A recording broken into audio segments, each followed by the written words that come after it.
E whaatara whatu i se whaopoponga o talafou le radio Samoa mo le nei fo yaso. Pai mai sa sui o se whaalaputonga o lo whinau moa i ata tau o tangata Venezuela o lo o mau i whafo mai o lo rātou tunuu o lo o whao ngā i rātou e Amerika. Pai mai le mau i rātou ia o lo ieile mai o lo koneti whaatasi mai tangata Venezuela sa tala noa i le CNN i Argentina o Madrid ma Amerika. E ui o lo mamau ese isi a o lo o iei le papolenga po le a o le a tupu i lo rātou tunuu o lo o iei nei o rātou ainga. E ui la o lo o matai tūru fete ina inga le vau Amerika ma Venezuela le teminei a wo atu le 5 miliona Amerika wo fuane e le lo ia siri a Amerika o le tau i le tangata e mawaini whaamtananga i le ri o Maduro le feta ua ina o se tasi o tai o le au whao ngā fuala au whaasaina ma le vaenga le cartel. Le ripoti le tamai rawa ta wai wa ave natu vai ngā au ma wa tau a Amerika i ngā taifale o Venezuela a wa wala au Maduro i le ave ane o vai ngā au ma le militia whatasei matangata o Venezuela i a awa i ane umai vai ngā au a Bolivia wha asau ni ai mōni ngā yoinga a Amerika.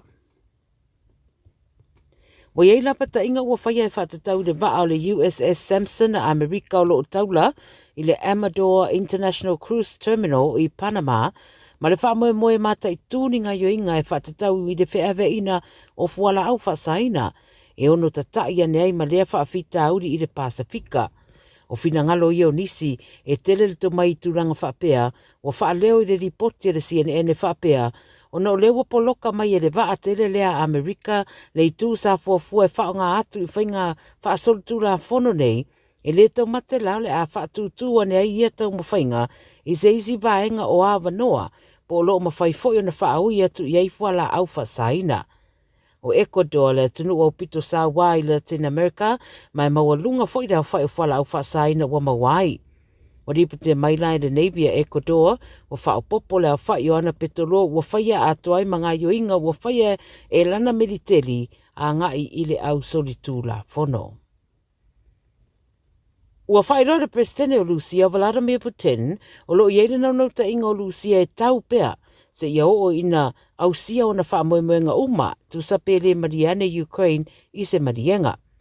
O ana whaamtaranga ia na whaia i saina, a o iaire sa varitele le militeri a rea tunu na whaia ana nafi.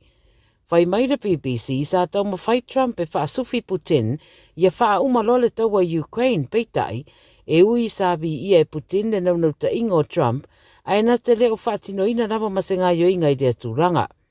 O atunu e pere UK o lātou whaaria, lo lātou foi nau e whaopopo o nau na ia Putin i le mata upule nei, ma le a whaopopo foi mana whesoasoani mo Ukraine, ia mawhai e peo na whaawau la lātou whinau. O lo wha mata te tele ane pea i Ukraine e mumusu o Putin, ma lana vaenga i se whonutanga, ma e aoa o na whaia pea sāpo o sanctions sa Amerika i lunga o Lucia. O le masina o Februari 2022 na ospa iai e Lucia lona tua oi o Ukraine, lea lau lo whaawawai pea nei lea taua. O lo tau fie se whanemai ka le stete se tamaititi a onga wa a fie le meningococcal meningitis i le mai ona awa iatu se tamirisanga na kapi Dunedin. I se tusi sa tuina i mātua o le a onga sa whainoa i le pure a onga, ua toe whaasolo manuia le tamaititi taluna tau fie le asolua o le basadei, ma ua mai ana longo ina i lātou sa tu whaatsia le tamirisanga na kapi. O whaino fo e le soifua malolo ina lau tele, whautuanga tau le soifua malolo ina i mātua, Vautua ina i le whaaino o le fuala autui o le antibiotic e whesosoani le tapeina o le infection. Whai mai e titi se aba noe ono a awhia i a tamaiti mai lea onga lava lea tasi a Shirley Boys High School i lea whaamai o na talu mai lea sa rua o kuso e le itoe o le na awhia i lea onga. E ui leo lo o whautua ina pea i a mata i tūma mata ala foi i lea ngase o na e whai foi si onga onga.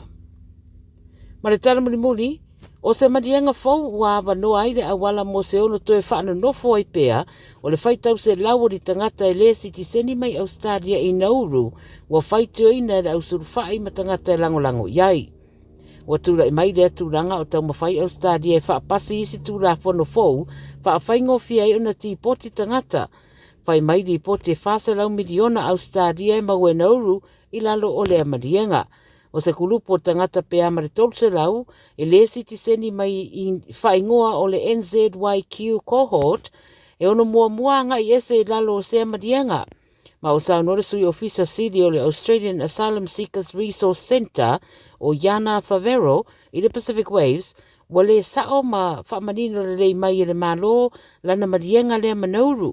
O le Memo of Understanding po le madianga sa fola i le sorua iwa au kuso i le i whaamatu ina mai lava, ma wha mai yana o le popolenga i le mea o lo otura i mai o na e ono mawhai o na tipo ti ese se vaenga tele o tangata mai Australia i Nauru. E mai se le tele o tupe whaalu, ia mai si whaanunumi o lo o au fiai. O le pili rabu fuafua pasia le vasenei, ma whaanga i o iei doa mai ia fuafuanga. I o tala nā le Radio Samoa mo lau whaafonga mai i le nei sa tō. Ua nā o le Radio Samoa se furulima iwa toru a mo e tautuaina o e ilangu ngana fitu aso le vai aso. I feel maua so sad. Omega ka. Ianga loi moa. Omega ka. Sagale tau mo fie. Omega ka. Fili mai loi le Omega ka. Omega Cars, lua selau Cavendish Drive i Manukau. Po le telefoni o iwa lua fitu 5 tasi lua. Susu mai Manukau ne. Omega ka. Umalole keisi le Omega ka. Sunga o whenga whakau e lo kawale fō maunga Max Ila. Senga o ka amilo i au kilangi. Mo koe fōi mai lawa i o Tara i le Tire World and Auto Limited. Lea e mau aiso skoi ngā meg ma pa uka awari. A o le mea piko sili. E ngā le lua lima ka alalwa i aso le kokongi. Le Tire World and Auto Limited e te mauai ta awale ma pa utau ngō fie ya New Zealand antoa. Mo fo i se ti mag wheels mo so se tu ainga ta awale ma le telo isi au unanga. Warren of Fitness i le na o le se fulu tala pia i wha i lo i eina e wha afafonga le Radio Samoa i nei wha abitoa. Talia wins quotes, cue cards, maisi. Walang lo le Tire World and Auto Limited i le lua fitu tasi tolu o mo pa uta avale. Po le lua fitu wha tolu lua o mo le fale inisinia. Avelo ainga tapua i lelo whaivolo mara Samoa i lantalonga ma fiti le soro September i le Rotorua International Stadium i le toru leo auri. Taungo fie pepa unu fale sifuru tala mo tamaiti ai lua sifuru mo tangata matutua. Whaata whawhaulo wa ainga mo le asu sao tama ma tapua i lau manu Samoa. Maua pepa unu fale i le ticketmaster.co.nz. Wa lango ina le neitalonga le G-Mana Wholesale Autos e te mau ai ta awale tau ngō fie. Whafsota i nei loa le awhionga i a ngalu malemana, tai ngalu malemana. G-Mana, the answer is yes. Polynesian Spa, Herbert Rotorua Male Mountain Shade. Go Manu! Radio Samoa Tasilima Ivatolu Amo Radio Samoa Tasilima Ivatolu Amo.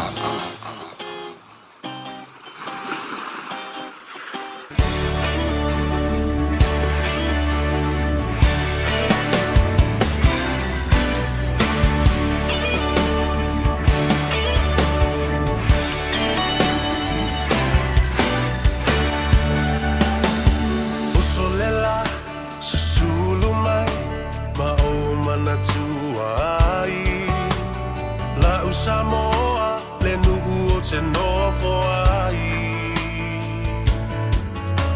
Pe wha pe whea na ngalo atu oi lewa ai Samoa o le penina o te fia i ai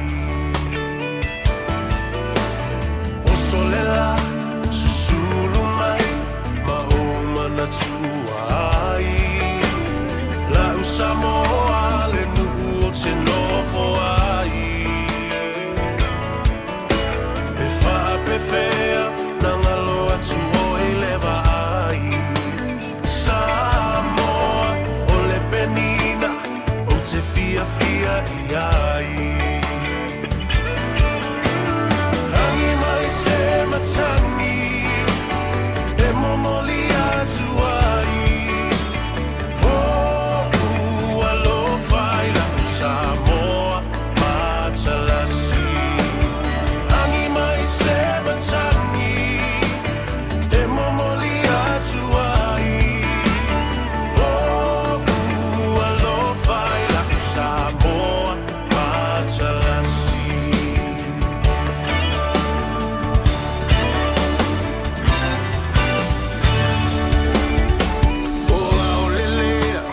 solo solo la foia o na paolo lona sami I la pe asulungia ele masina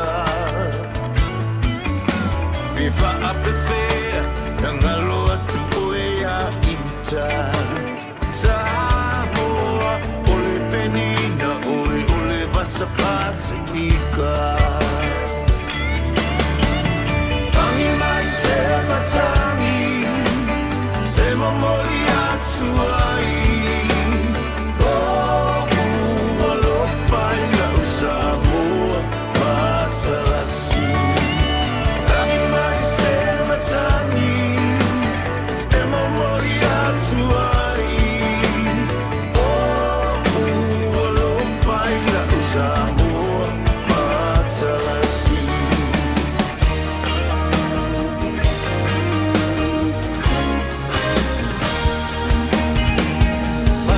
Fie, le afi pe asa vali Con la lele ma falling al filano ai Pe fa pe fea nangalo atu olo wingoa Sawa ole penina ole vasa loloa Ai se matani e momoli atu ai Oh, alo fai la Samoa matalasi Angi mai se matani e momoli atu ai Oh, alo fai la Samoa matalasi Angi mai se matani e momoli atu ai Oh, alo fai la Samoa matalasi Angi mai se matani e momoli atu ai Oh, alo fai la Samoa matalasi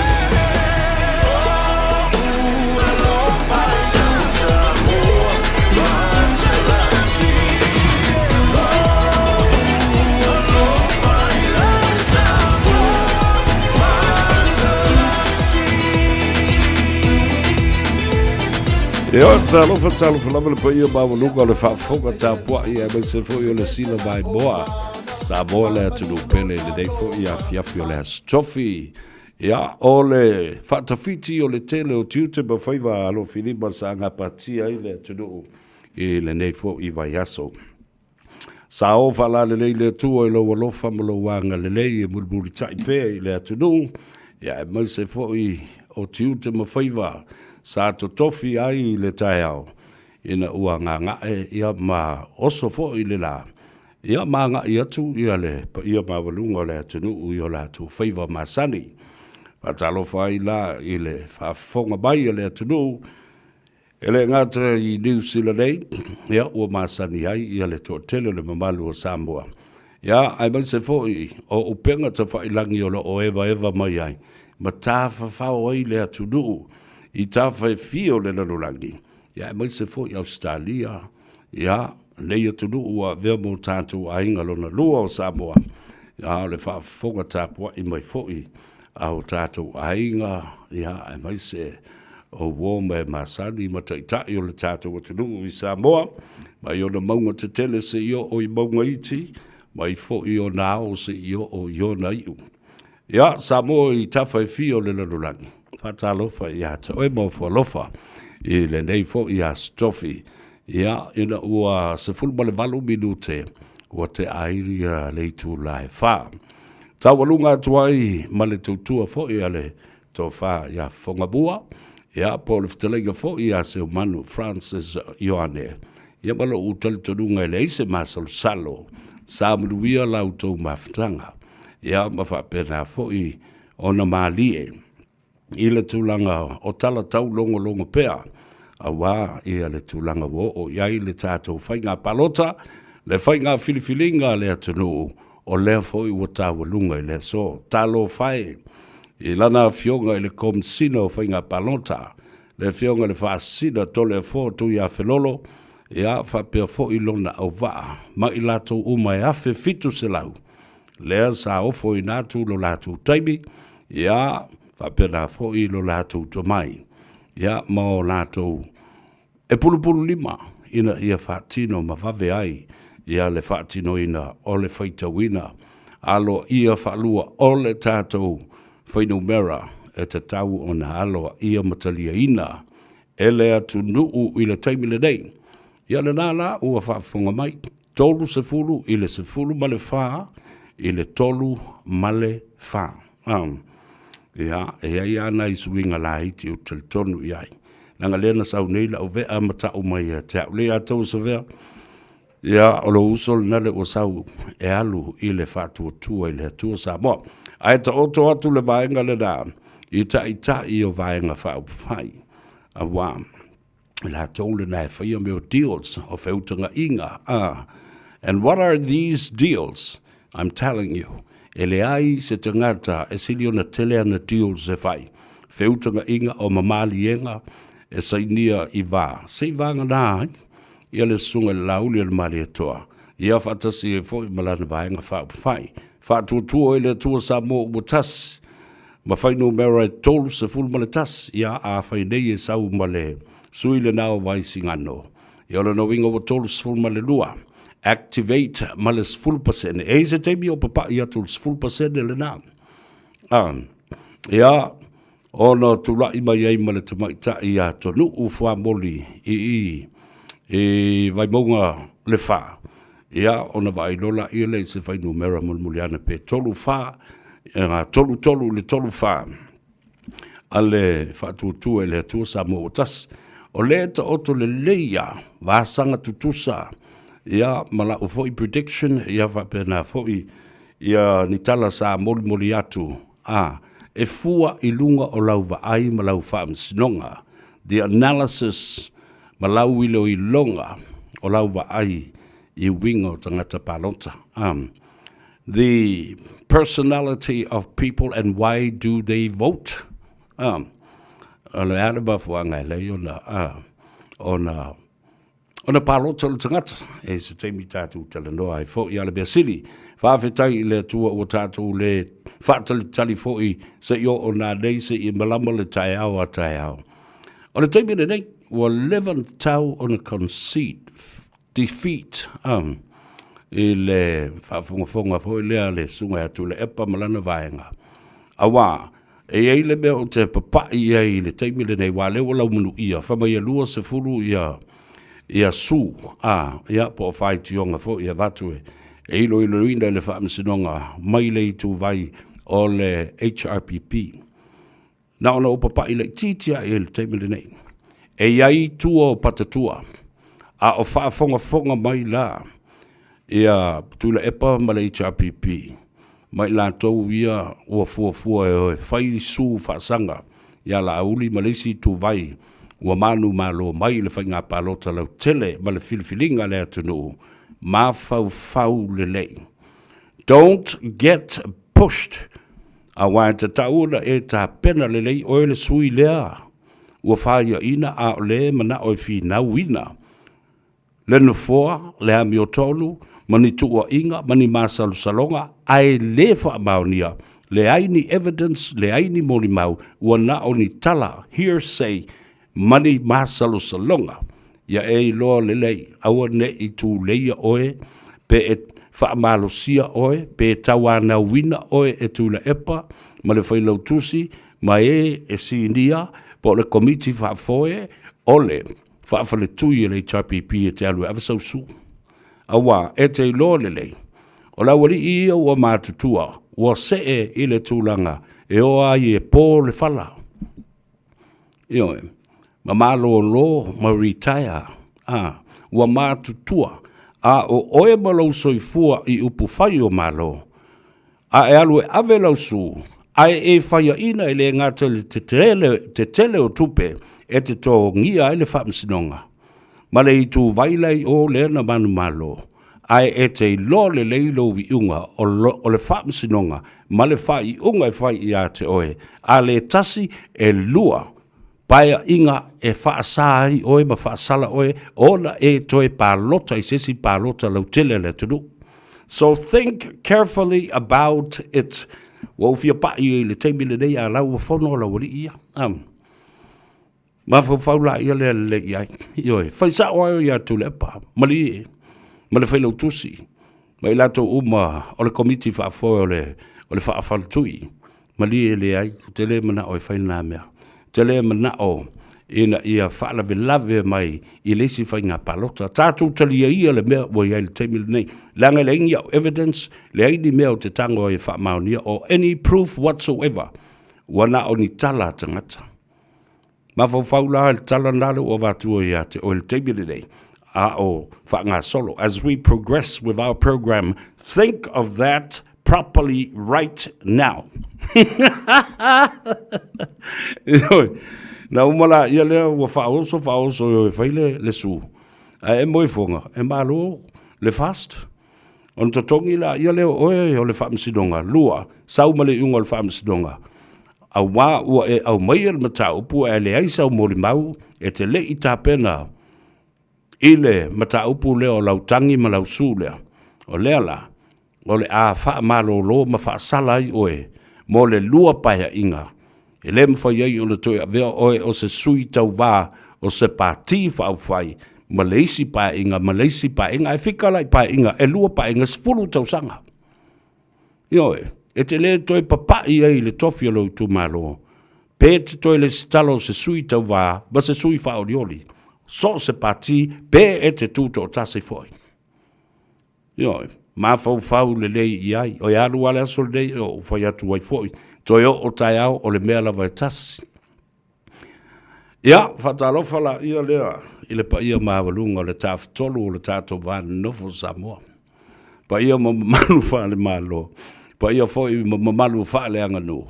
Ia, ia matu o le tuu ia te utou leo whenga luenga te tofi le atua, le pa ia ile ainga sa le vi.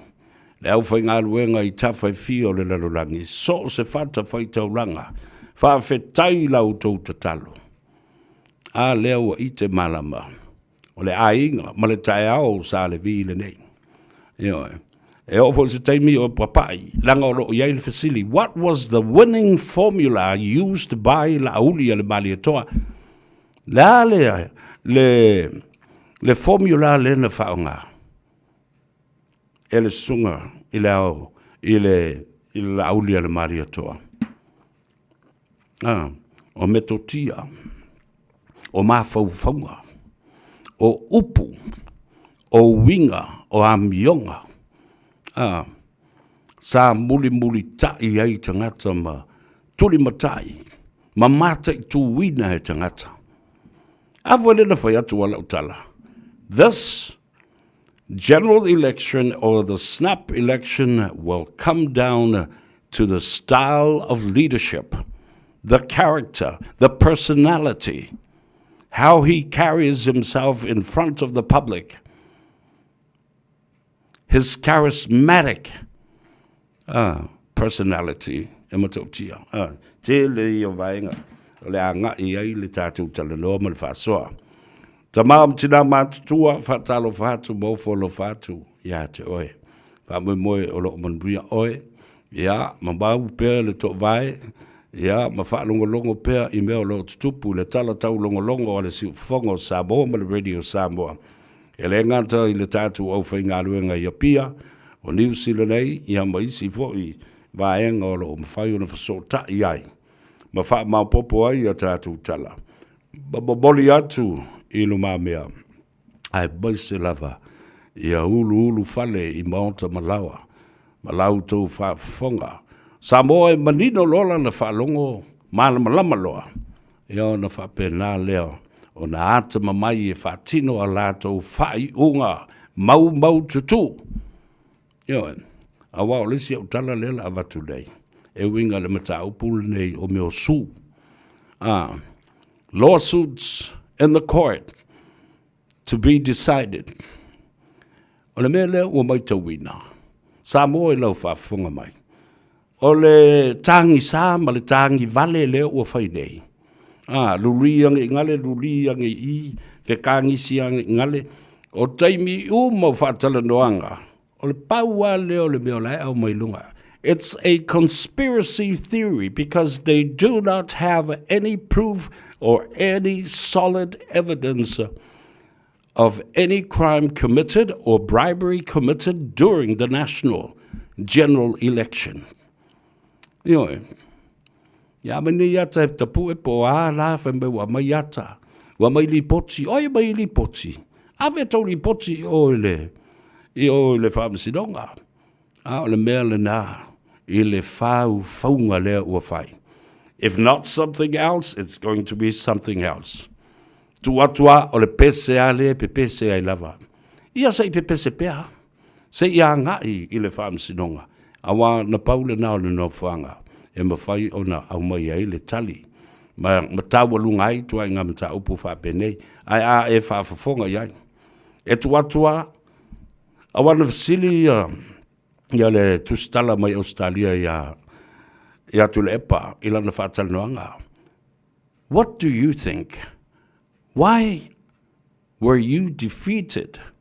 The word defeated. Nāle me o whaato I lalo I nai o ema e whaia ina. Malau vaenga whaupwhai. Tasi ale tala. Tasi ale tala. Whai mea pio pio. Tufa tupe. Tufa ngā tupe lena whai. Bribery. Dishing out money. Distributing cash. Spreading money. Rumors, lies, and all of that. These are all shameful acts of what? Of being defeated and trying to have an excuse to cover up for it. I'm sorry, wefa, wa malama le tunu. Le so, o te papai le matalandoanga mo le fionga, I le pelestene o le senate. Lana fionga, president of the Senate in American Samoa. O se whamnianga le nei tai au ina ua wala au mai I lana fionga. Ia tausi tupu tausi. O le whailau tusi le nā. Whamole mole. O le ia tau sa vea lea. O le tali o lea lava. Whamole mole po ai lea wala au mai. O au nei o tupu tausi. O le whailau tusi a wao a le fionga. I le pelestene o le senate. Ia tua olo manai o froen. A usi le leile whaafonga. I le teimi le a o tala ai, sa o whanoi. Pele ma whaia na whaia se zoom, se I mai moa ma whaafonga le atunu. Ma sila I le toia ina. O lo o tui matangi olo e whaafoe, ma ota mawulunga. O ma ota e lua, o le senate, ma ota o sui, ma ta mao le atunu. Ioi, pa mai, le a tau sa vea, pe le puea, pe vai mai le atunu. Ia le tata le noanga le nei. Ai o te manatu, e te mawhai o na momoli, le sa vali ia tutusa, ma lou loto, ma lou langona, I fesili lea wa e fesili mai ia te au. O le a sa utali, ma sa uvava ai atu, e va ili ai le whai unga o le palota sa moa. Ia, e la se teimi no o tangola ia le whaamatala le lei, o fesili no o fesili ai. O tali le to ina, e ui ina lei, ona ua le mawhai, ona pue ina se tala noanga. O ia ue manatu mai ai, le fionga le senate, le fionga fo I le pelestene, o le senate, o maota e lua, o le whainga malo tuila ma Amerika. O lisi a fesili no whai I ai. Lau fionga, wangi na so o ilunga le ea, I whaasa launga tu le epa. E loa ai mātangia na te lea mana ia le whainga mā loa tuila manua. Whamai aisa, watu lana sau noa whapea. Ai eisa mea mana o ima whiutanga I ai, iri awhi atu I le whainga mā loa tuila manua. O ia e whengai ma Donald Trump le Palestine o Amerika po e lava Palestine o e adu sao ai o ai ata e ele to ina. Vai atu tau langi O le fionga le tua olo na whale anga fulu i ai le motu. E mai, talo whai, ia, a ia o luna manatu le nā, ese le poto ma le tūlanga o le whautanga i le tali manino, ia o lana ia, manatu masona langona le nā, o le tali a le nā ia, le nato ina ia, o te le epa i o la nā tali nā, ia maaka ai o ia te ia. Pa mai tuaolo, ia te au lama ia. Ese le tā ua, o le mea lena whai nei e la uli mawhia me. Ia iai le sotanga o Samoa e lua, i taimi uma, e mawhai ai o na whesosa ni ai. I o tātou motu tua oi leanga o tātou, o le a inga e tasi. Wa oma na whawhola le tātou whala. O Samoa i si sifo ma Samoa i si sae. O le a inga. O le uso. Io le tala le nā. Tā ua tele le mea lena whai e le sunga le lauri le mali atoa. Whape nā fo i le fionga le sao whapito. Ua o mai, ia o ai mātou te sāwa vali atu ai le malo tuto tasi o Samoa. Ai whawhetai. O lo iai fo i le wha moe. O le a wha wau. Le mafutanga lea. O na e tele mata upu le a tau sa vea ese le wha alo. O le a fionga i le Plestene o Senate i le mātanua. Lau a fionga le a tau sa vea. O te mata ma o tapua i atu i o whaiwa. Ioe. Ai ua wha te ia u ina uafe mai. Lo uso ya se yuli na mula ulu. Fale a whanga whafonga mua o le vai maunga a le vea. Pe mai, e sau o leo te mata. Ai wha mai loa, o lo uso le tamalea. E mai loa ma le fionga i le Plestene o Senate. Oka e. A whetai i le atua i le tāleni ma le mea lofo lo tuu i le tamalea le atua sa vea. Au te lea vivi i atu se te ne i o whaoa le anawa le tuli. Ai o tala i ale to ina malana wha amianga mai. Whaftai mo ta upu, manino lei marmlama. Ia ona whai mai lola ia, o whea na ea o ngai te marmlama. Whatu sau a o ngā au i Samoa mo le tūlanga lua. Ioi, e whape nā le whamtalanga le mea, ai whai mai lana tala. Et sila fia le atou, sa vea, a wha marmalama se mata upu. E manino lo ma marmalama se mata upu ia Samoa. Fai loa e Samoa le fai unga tatau. O le mea leo tupu whalua ia tule, paratala ia le toina. A le fionga le Palestina. Mea ia ua to i lalo whalua ai. Le anga i le malama tule, e pa le pule o lo i tangata. E malama lo tangata. Mai loa ai ni taita inga ua iai ni lape mani masei. E le mawhai o na toe tu ua iai e tangata le pule. O le pule a tangata na tu ua i la tau mai i mātou nei pei foi o au le Plestene o Senate sa au foi pule, sa au minister, sa tele o na tofinga, sa komisina o leo, sa avea foi o se whamasino. Ai, o le pule a tangata na tu ua i au i te tonu i avea foi ma Plestene o mai le teimile nei. A loto lo foi tangata. E ave ese au. Wa ave ese foi tangata le pule. Mai a te au. Le ala lea. Whawalongo le i sa bea le a taua o lau tala lea. Musu atu i a te oe. Whai mai le tala le mātou whai whi au i a te au. Tua olo. O lea ua e manuia le whai ngā pānota. Tele tausanga o e tulai mai le tofi. Ia e matuai tā pena e pati patia ma e fia i lou tofinga ma le vala awina oe ona o le pule e tangata. Ai ia e matuai tā pena au ili e le ngātai lou loto, lou fatu, lou mafau o lou tino. Ia e tā pena i le taimi e te to i lalo ai. Ia e talia ina. o motos ma upu ia whasinoala o lo o tai tama i le to ina leo. Le fionga i le tua olo na whaleanga fulu ai upu o le motu. E matautia. Tufo le tātou porokalabe lo whaafonga mai o tātou ainga tuila manua. Patalofa i lau o fionga i le kovana sili ma lutena kovana. De lo ia sili whapena foi. Ia le mamalu o i tū taua ngai o le mauta. Ma le pale mene o le malo o tuila manua. Patalofa i lau o fionga i le Palestine o le senate o mauta e lua. O le whainga malo tuila manua. Le whamsinonga ia whapena foi lo tau pale mene.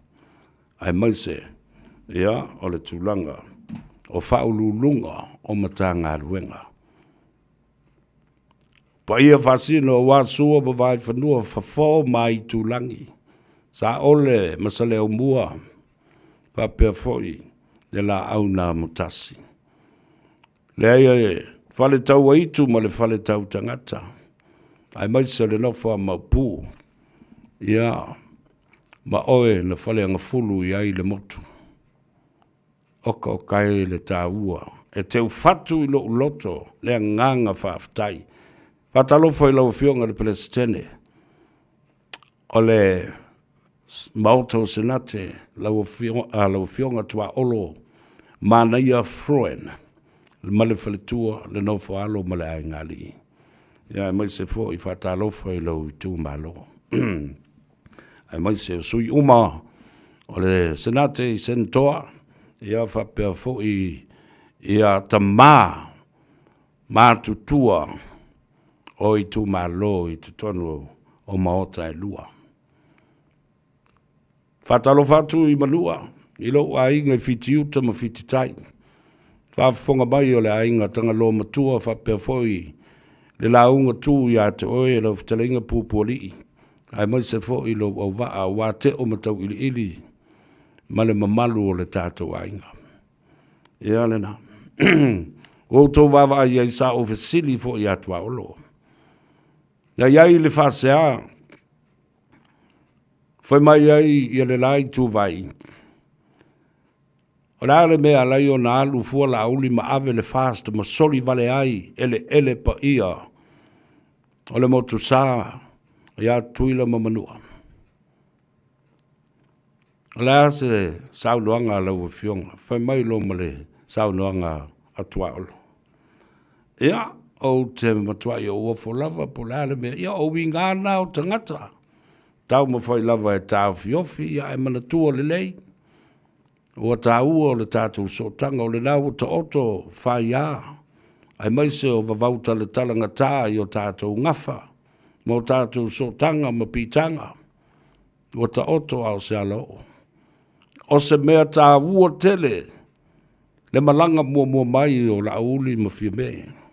Ma le ainga whatuatua i le tua sa mō o tasi. Sa to e maua i so tanga wāwāra lata le anga i tele ma tā upo e te tau. O na so ta i ai, ma tala no ai ma lo e lua. Tātou tala no ai foi, i le te leo le sao, o sa mo i sifo mo na tangata o lo o ngā lulua i nei ma lafo atu tupe a wale ta mau a inga o sa mo i sifo a o lo o ngā lulua i tono o tuele manua le whale i a tele le nale le Starkist ma le Van Camp ia o lo tu i nā tu e foi a wano whai ngā luenga whaawa i teimi i te tonu nei o le territory ma o se sota inga mo le ta mau a inga e te tau o na whaa wau e le ngata i leo ma ta upu tau i le whemalanga inga. Immigration issues and matters. O whetūwha inga i le tūlanga. O le tamau a inga i whewhaata wa inga. Trade and economy. Oka. Le oa o le tamaloa. Le oa o le toina. Sa whauto nei le taiao. A no whai atu iai. A me le pu e heise tāata. Ma tātala noa whasoa. E sila mai o sa mua o wawa i atu. Ma whai mai Lea tau se vea. E siri atu lo whātua tua ina oe e te aro e momoli la usa vali. Ia maso vai vainga. A wā au te loa o lo tiu te le nai. Whainga o fia e o na māla malama. Mana nau mai la ngona ma fina ngalo. Ma le whautanga le atunu e whaalongo longo. E siri atu lo upu le vava ai mai o le atunu o tala no atu i lunga. O le screen po le televise po le leitio. Sa u whawhitai ia. E le tumara tala no. I le awa noa le lei. Le awa noa wha auro e le lau maua. E tala noa hilo o whaatau waa. I se toa manu wa lau i loa. Māna malama le le i tule. Pawele tala le joina. Ale fionga. Ia tua olo le Palestino sanate. Le atau se vea. Au te matua māla malama le le i atu lepa. Ioe. Mai o te alofa uma ia la tau. Ia te ia. Whapena foi. Ia le fionga le safa pito. Ia fia me. Ia ai maise lava le tamal na. Le fionga le lauli al mali o toa. Ioe. O tangata le lei uma i la tau. Ai sa uma na ofa iatu lepa. I le lato malanga mai.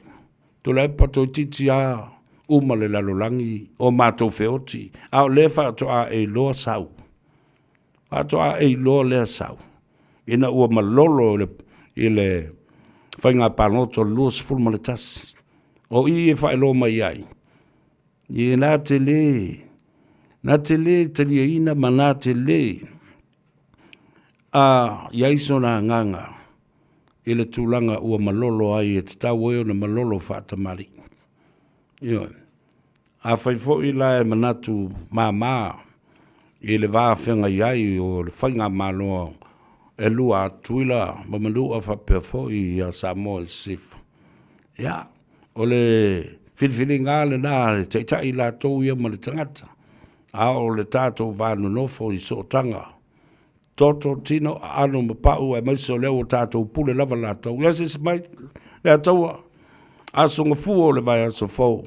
Poto le maota. O sui. Ma le senate. Ia o le fau o ta oto mai ia tau leanga o te tāpena ina. Le tala noa ina o le tala whaatau o le tupe le vai aso fau. Asonga fuo o le vai aso fau le aso valu o le masina le nei. O se tema. Tau au fia le mauta fono, ma le pale mene, o le malo tuila mamanua. E wha soa ai lana paketi e valu se lau miliona mo le tausanga. Ia na mori mai fo le wha aftai tele ale toina. Tua olo. E tu sai, ma le awa noa o lo o mawhai ai. O na awhio atu le pa ia mawalunga. O le mamalu o Samoa, e ngā lulue whawai taimi, i pēse nisi mātina e ma le whaleia, o nisi fōi olo o ngā lulue, i ngā luenga sua tusi, ngā luenga wha ofisa, e a maisi mata ngā luenga, o le malo tutuila mamanua. Ia ai ma pēse nisi o lo o whaatui nai mātina. Ia, le na o se vaenga le na, e le taimi o te tango e, fofola le mātali noanga. O le fesiri ma le tali. Fesiri le i atau sa vea, tali le fionga e atua olo. Oko kai. Pea lai matala noa ma louta mā mo i fo i lea. Ile mā lie e fai fo i ata le to ina. Ata le to ina mai e wha matala. Ile taimi whatua se e fo i ona tofinga māua lunga le malo. Sa iei le taimi, na manatu ai o ia o se meale. Se meale nātou a inga, matau whaatala le i lona tofi. Io e matau si i ai lona leo i le whainga o ana whaiunga. Ai na wha manatu e le whaife au i a te ia. Tua olo, o le tofi na mai le atua, ai na tau wala atu le pule a tangata. Io e a olo na le maalilie tangata.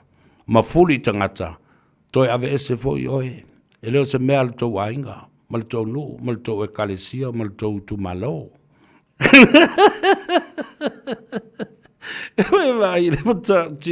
What a great lesson to learn from a veteran of politics. Such a wonderful man, beautiful person. Although I haven't met him in person, but listening to his voice, you can actually picture and imagine his face, his mouth, and his words coming out from that blessed mouth. O se fofonga whaamlia ina. Ne toi ina lea ma le tamalea o le malo tuila ma Amerika. Ma o le tamaa fo i o le tātou watunu. Io e. Alo iai lo na whanau nau ta inga. Ina ia whaau wawina. Ai la le teimi ia na o whamatala la ia lea. O la u fesili ia tua olo. I le mata upu watua ina i nei lana whainga malo tuila mamanua. I le mata upu lea. Watua ia ai. O lona territory. O le malo tuila ma Amerika. Tuila ma mamanua. O loo sapalai mai ai ia le aisa and narcotics to apia. Alo atou whalongo la i le tali le tamalo na whai mai i atia. I se teimi. Whatalo whai lunga le tātou apia fōlinga, le tātou Facebook page, ia, whapea fōi le tātou YouTube channel, ia maisi lava fōla o loo mawhai, o na whaafonga, ia, matapua i mai ai. Ia, le mamalu o le tātou atunu u Samoa, i tulu inga e fio le lalulangi. The counting and the official count is over for our general election. Watu mau whai numera, i le tolu sifuru ma le tasi, a le wha tuatua i le tua Samoa. Tolu sifuru ma le tasi, lua, e tolu ia le sap, ia po le fionga le sawhapito ma le vaenga, se furu ma le wha. Mo tu le epa ma le HRPP, ia ma le toa wha. O sui tu tai to tas. Mawalunga alfa numera. Pasi atu ma le lua sifuru ma le fitu no foa. Ale wha tua i le tua Samoa o tasi. E wha tuina i se malo. O lona winga. Wa tu la lata. I le taimi. E mawhai ai o na tui nātu i le fionga leo mamalu o le malo. What is said to be a writ from the Prime Minister in waiting. Lana fionga i le Honorable Prime Minister le fionga i le lauli le mali toa le uatea palonta i vau Fosi Schmidt. Se mea e matua i iwi i ai te linga mamata o tangata ma le whalongo. E mesea le leitu vailei o. They have never imagined and thought that we will arrive to this day. E ai masesi na mawhau. Ma maoa le mea sa manatu i ai. Whapea tu le epa. Le le pule. Ia whapea fo ia whono toi mai la tau si nia. Ma le komiti whafoe. O le whafale tui o le HRPP. E le tai whai le upo tamaiti fo lele. Le kai songi. I le awa le oki. I se tofinga. E wha leo ai mataulangi. Le tofinga pa le mia. Ma le upu pa le mia. I le susunga i le lauli a le mali atoa. What now? Wa nei. Na le nofo matu i tino. Ai, o le tala moni lea. Pei o le tala atua olo na whai mua i le lua afe lua sifuma le tasi na whai atu lepa. Ana ua e talia ina. Lau whai ina ma lau malolo e le whai ngā palota. O le lua sifulu tasi. Ua leva o na while mū Samoa. E ta tangi pēr nā upu i au talinga. Leo le to ina le nā. Mai e loa le lei e tui lepa. Io e. Tala noa mai fo i. Ia le fionga i le. I le Palestinian Senate. I le upu lea. Ia i loa le taimi e te tau ai o na ui le ula. Ia. O le upule nā le toina. E tā ua tele le upule nā. Na whai mai lama. Fast fulu mon tupu tau sanga o tau tua tu le epa. Ia mai ua o fo le teimi wa lewa na tau ona ia nofo ma tā pena se ta ngata e ui iai le ula. Lana ula o le teitai. Wa uma na tā pena se tasi pe tō lua pe tō tolu nisi. O au ngā tūpulanga e ui iai le ula. Ai masalo e le maa malama lawa tu le pa le timing o le taimi wa te tau wai o na ui le ula. Ioi.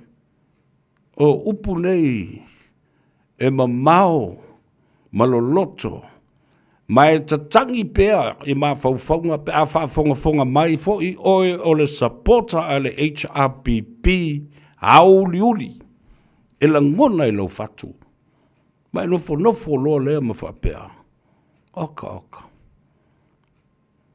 o te tau muli ai pea la whaapea i stangata ua musu e le mawhai o na toe wha mamulu i le tofi e te tau muli ai pea la ina a wā lea la ua whai atua u la tau ia le atou sevea la ua tala lea e le toe fo i le HRPP i se taita inga o le malo Samoa o nei mātai ao ma le lumanai alu ai lava a le toe fo i e liu le lātou tō whā ma alo lofa i le pāti ma sui lo lātou teitai Fase e tuangalu, malo lo mai, ma mapu mai le sanga. Fa manava ma fa mapu le toali, wa loa ona e fa au ngase le ala. Le ase si e lilo i lalo, le tautua tu le epa mana ngalu en sa fai. Ai o le timing, o le o fa lua, ona malolo ma faia ina. Ai musua lava ma faatalinga tuli i le faatala ula ma le faaolo ma au atu o le atunu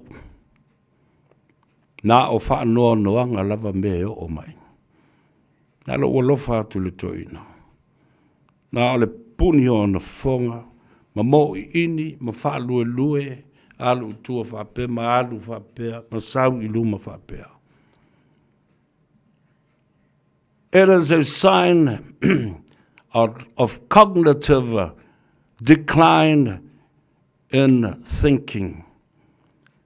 The capacity to think straight and reasonably in a rightful manner. And the physicality, the signs are weak and tired. Ile vava ai male sila male analysis na ali ato save ano so tama o te apa tu mafusi mai ma o fato ese ma o to tuli ia lofa ia papa fio mai ele fale so ia tao si tao ave mama ma ave tamiti ma tato o tato se to tongi le cruise na le lua vai aso tato lungo le sami yoe Wani taimi o toe te toe o lo soifua alofa mai. Wana o le tua na te sila fia na mea uma ma le taimi o le tangata. Wa e vai. Wa alofa atu. Wa ngangau atu le alofa. Pei o le suafa. Wa fafati atu le alofa mo oe. Pei o le suafa fati alofa. Eoe. A upu nana fai i le tamaiti atua sa taa. Mata ele vao mata la na pate.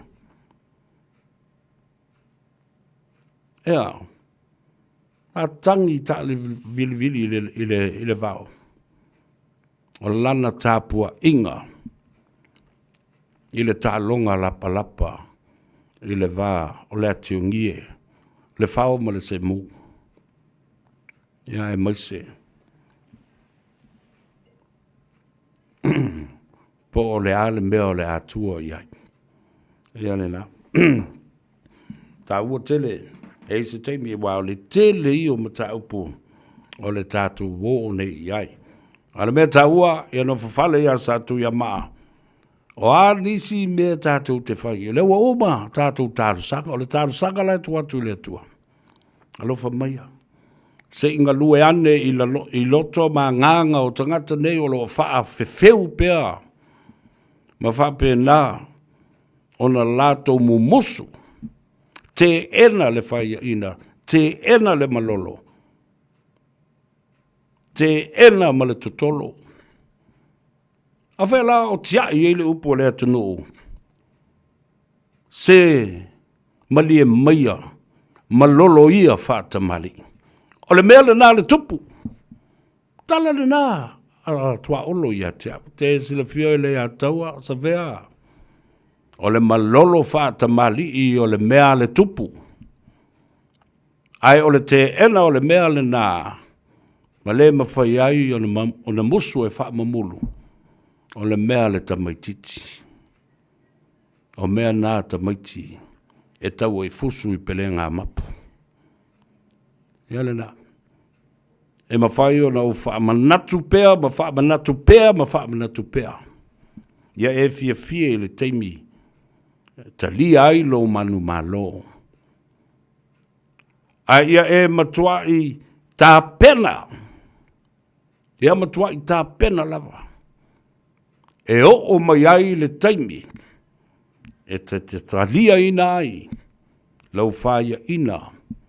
Malo malolo. Malolo whaata mali i o le mea le nā le tupu. Ioi. Ai o le whaia ina. Ma te ena. And denying that you have lost.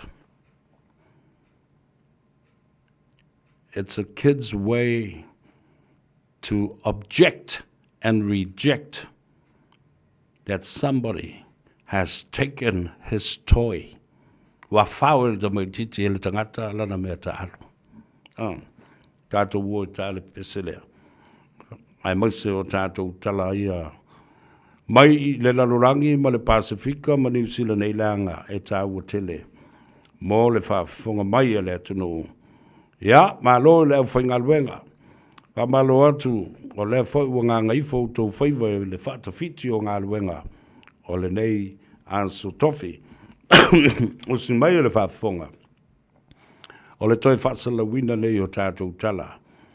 Mai le lalorangi ma le Pasifika ma le vai whanua New Zealand ma Australia. Tāpena ina, ele sui le Radio Samoa i Sydney, Australia. Miriama Alalatoa Pomare.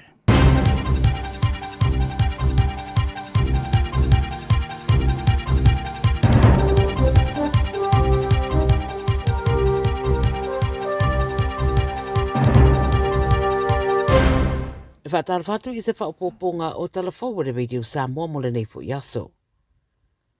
Pai mai sa sui o se whaalaputonga o lo whina umoa i ata tau o tangata Venezuela o lo au mau i whafo mai o lo rātou atunuu o lo o whao ngā i rātou e Amerika.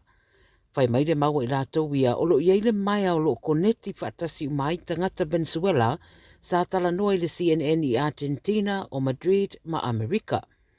E ui o lo mamau ese isi a o lo o ieile papolenga po le a o le a tupu i lo rātou atunuu o lo o iei nei o rātou ainga.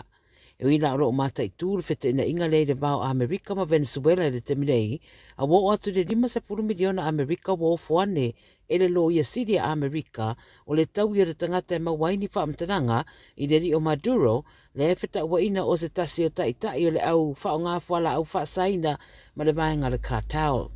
Le ripoti le tamai rawa ta wai wa ave natu vai ngā au ma wa tau a Amerika i ngā taifale o Venezuela, a ua wala au Maduro i le ave ane o vai ngā au ma le militia, whatasei matangata o Venezuela ia aua i ane umai vai ngā au a Bolivia, whaasau ni ai mōni ngā yoinga a Amerika. Wa iei lapata inga ua whaia e whatatau le vaa o le USS Samson a Amerika o lo taula i le Amador International Cruise Terminal i Panama, ma le whaamoe moe mata i tūni ngā yoinga e whatatau i le wheawe ina o fuala au whaasaina, e ono tatai ane ai ma lea whaafita auri i le Pasifika. O whina ngalo i o nisi e tele le to mai turanga whaapea, o whaaleo i le ripoti le CNN e whaapea, O na o lewa poloka mai e le waa tele lea Amerika le i tū sa fuafua e whao ngā atu i whainga whaasolu tū la whono nei, e le tau mate lau le a whaatūtua ne ai ia tau mawhainga i se isi vaenga o awa noa, po lo mawhai foi o na whaaui atu i ei whala au whasaina. O Ecuador le tunu o pito sa wai Latin America, mai mawalunga foi rau whai o whala au whasaina wa mawai. O ripute mai lai le Navy a Ecuador, o whao popo le a whai o ana petolo, o whaia atuai mga yoinga, o whaia e lana militeri a ngai ile au solitula whono. Ua whaeroa le presidente o Lucia, Vladimir Putin, o lo ieire nau ta inga o Lucia e tau pea, se ia o ina au sia o na whaamoemoenga uma, tu sapele Marianne Ukraine i se Marienga. O ana whaamtaranga ia na whaia i seina, a o ieire sa varitele le militeri a rea tunu na whaia ana nafi. Whai mai le BBC, sa tau mawhai Trump e whaasufi Putin, ia whaa umalole tau a Ukraine peitai, e ui sabi ia e Putin le nau ta inga o Trump, aina te leo whaatino ina rama masenga yo inga i rea tūranga. O atunu e pere UK o lātou whaaria, lo lātou fo inau nau e whaopopo o nau na ia Putin i le mata upule nei, ma la a whaopopo fo i mana whesoasoani mo Ukraine, ia mawhai ei peo na whaawau la lātou whinau. O lo wha mata te tele ane pea i Ukraine e mumusu o Putin, ma lana vaenga i se whonotanga, ma e aoa o na whaia pea sāpo o sanctions sa Amerika i lunga o Lucia. O le masina o Februari 2022 na ospa iai e Lucia lo na tua oi o Ukraine, lea lau lo wha wawai pea nei lea taua. O lo tau fie se whare mai kare estete se tamaititi a onga wa a fie le meningitis i le mai o na awa iatu se tamusanga na kapi Dunedin. I se tusi sa tuina i mātua o le a onga sa whainua i le pure a onga, ua toi whaasoro manuia le tamaititi taruna tau fie le asorua o le basadei, ma ua mai ala longo ina i la tau sa tu whaatsia le tamusanga na kapi. O whairo fo i le soifua malolo ina lau tele, whautuanga tau le soifua malolo ina i mātua, Vautua ina i le whaaino le whala au tui o le antibiotic e whesosoani le tapea ina o le infection. Whai mai e titi se aba noe ono a awhia i a tamaiti mai lea onga lava lea tasi a Shirley Boys High School i lea whaamai o na talu mai le sarua o kuso e le itoe o le na awhia i lea onga. E ui leo lo o whautua ina pea i a mata i tūma mata ala foi i lea ngase o na e whai foi si onga onga. Ma le tala muni o se marianga fau ua awa noa aile a wala mo se ono toe whaana nofo ai pea, o le whaitau se lauri tangata e le siti seni mai Australia i Nauru, ua whaitio ina le ausuru whai ma tangata e langolango iai. Ua tūra i mai lea tūranga o tau mawhai Australia e whaapasi isi tūra whono fau, whaawhaingo fia i ona ti poti tangata, whai mai li poti e whasa lau miliona Australia e maue Nauru i lalo o lea marianga. O se kulupo tangata pe amare tolse lau, e le siti seni mai i whaingoa o le NZYQ cohort, e ono mua nga i ese lalo o se amarianga. Ma o sa nore sui ofisa siri o le Australian Asylum Seekers Resource Centre, o Yana Favero, i le Pacific Waves, wa le sao ma whaamanino le rei mai i le malo, lana marianga le Manauru. O le Memo of Understanding po le marienga sa fola i le sorua iwa au kuso i le i whaamatu ina mai lava, ma wha mai yana o le popolenga i le mea o loo tura i mai o na e ono mawhai o na tipoti ese se vaenga tele o tangata mai Australia i Nauru. E mai se le tele o tupe whaalu ia mai si whaanunumi o loo au fiai. O le pili rawa fuafua e pasi e le vasenei ma whaanga i oi ei doa mai ia fuafuanga. I o tala nā le radio sa momo lau whaafonga mai i le nea sa tofi.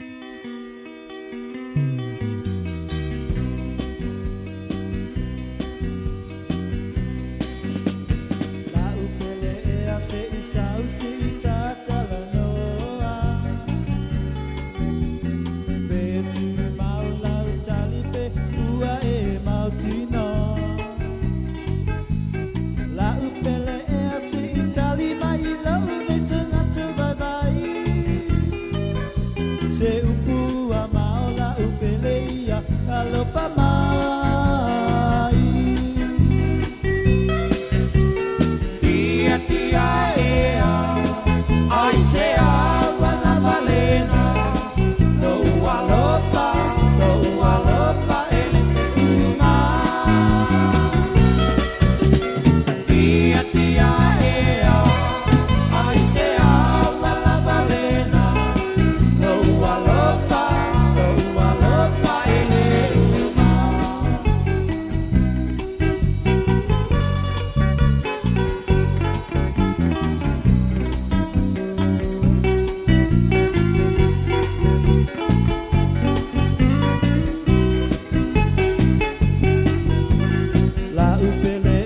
ua uma ona tātala noa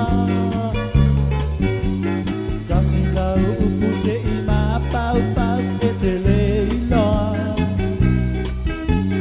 La upele ea se itali mai lau ni te ngata bai bai Se upu ua mao la upele ia e alopa mai Tia tia ea ai se awa la balena No alopa ele uma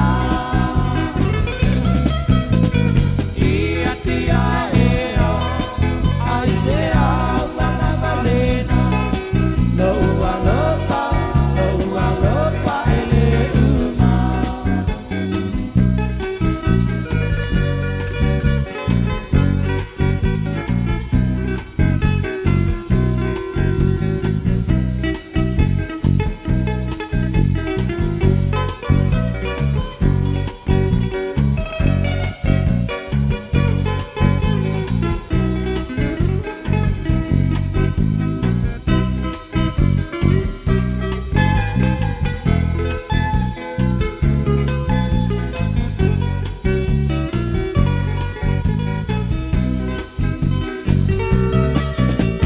Tia tia ea ai se awa la balena No alopa ele uma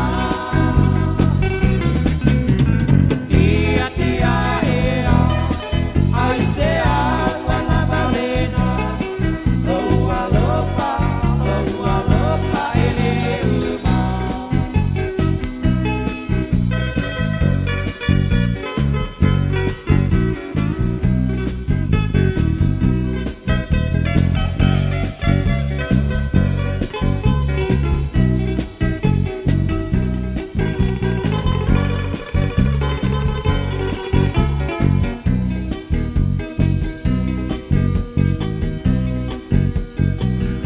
Ia le nā, whawhianga sui whiloi o le manawa o ngā luenga. Ia matau walunga atu ai fōi. Ia matatu talafou nā i le ngangana Samoa, mai le Pasifika, mai Samoa, mai New Zealand, Australia, Amerika, ma so se tafa o le lalolangi. Ia la tāpena e le sui o le Radio Samoa i Sydney, Australia. Miriama a lalatoa po mare. Ia tuli matai fōi le asu atai au. Ia, o le ai fo i le whapoponga o tala. Ia, o wā fo i lo lofo sila fia i mea ia lo tutupu i le lalolangi, ma le Pasifika. Pana tua fo i se tasi o whaatale noanga ale sunga ia le ala limoni. Na ia tā uai. Pa mai, se longa lava e umala lalolangi. Whaatua o leo la auli se tofinga pale mia.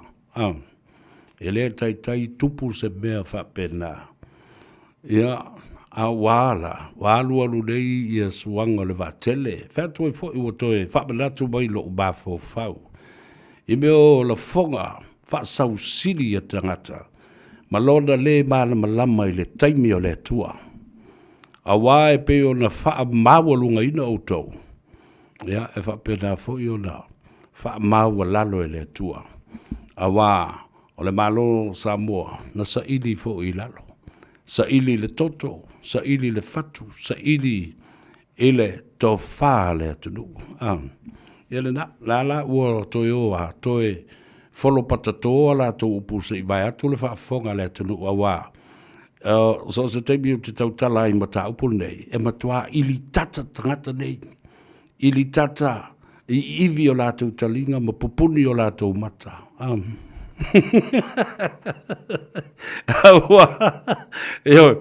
O upu o le a tau sa vea, e whai le fua upu. O le fua upu e tai 5 kilo kalama, e o le tai se lau kilo kalama, le mamafa. E le mawhai ona amo, e mamafa atu le meo le ako maa, ma le ako ua mea lele. A whalongolongo ia i la la wali ia. Na talitonu la ia le iai. E matua tau i le langi e mo ini manta malulu le ulu e le lope whawhena whai.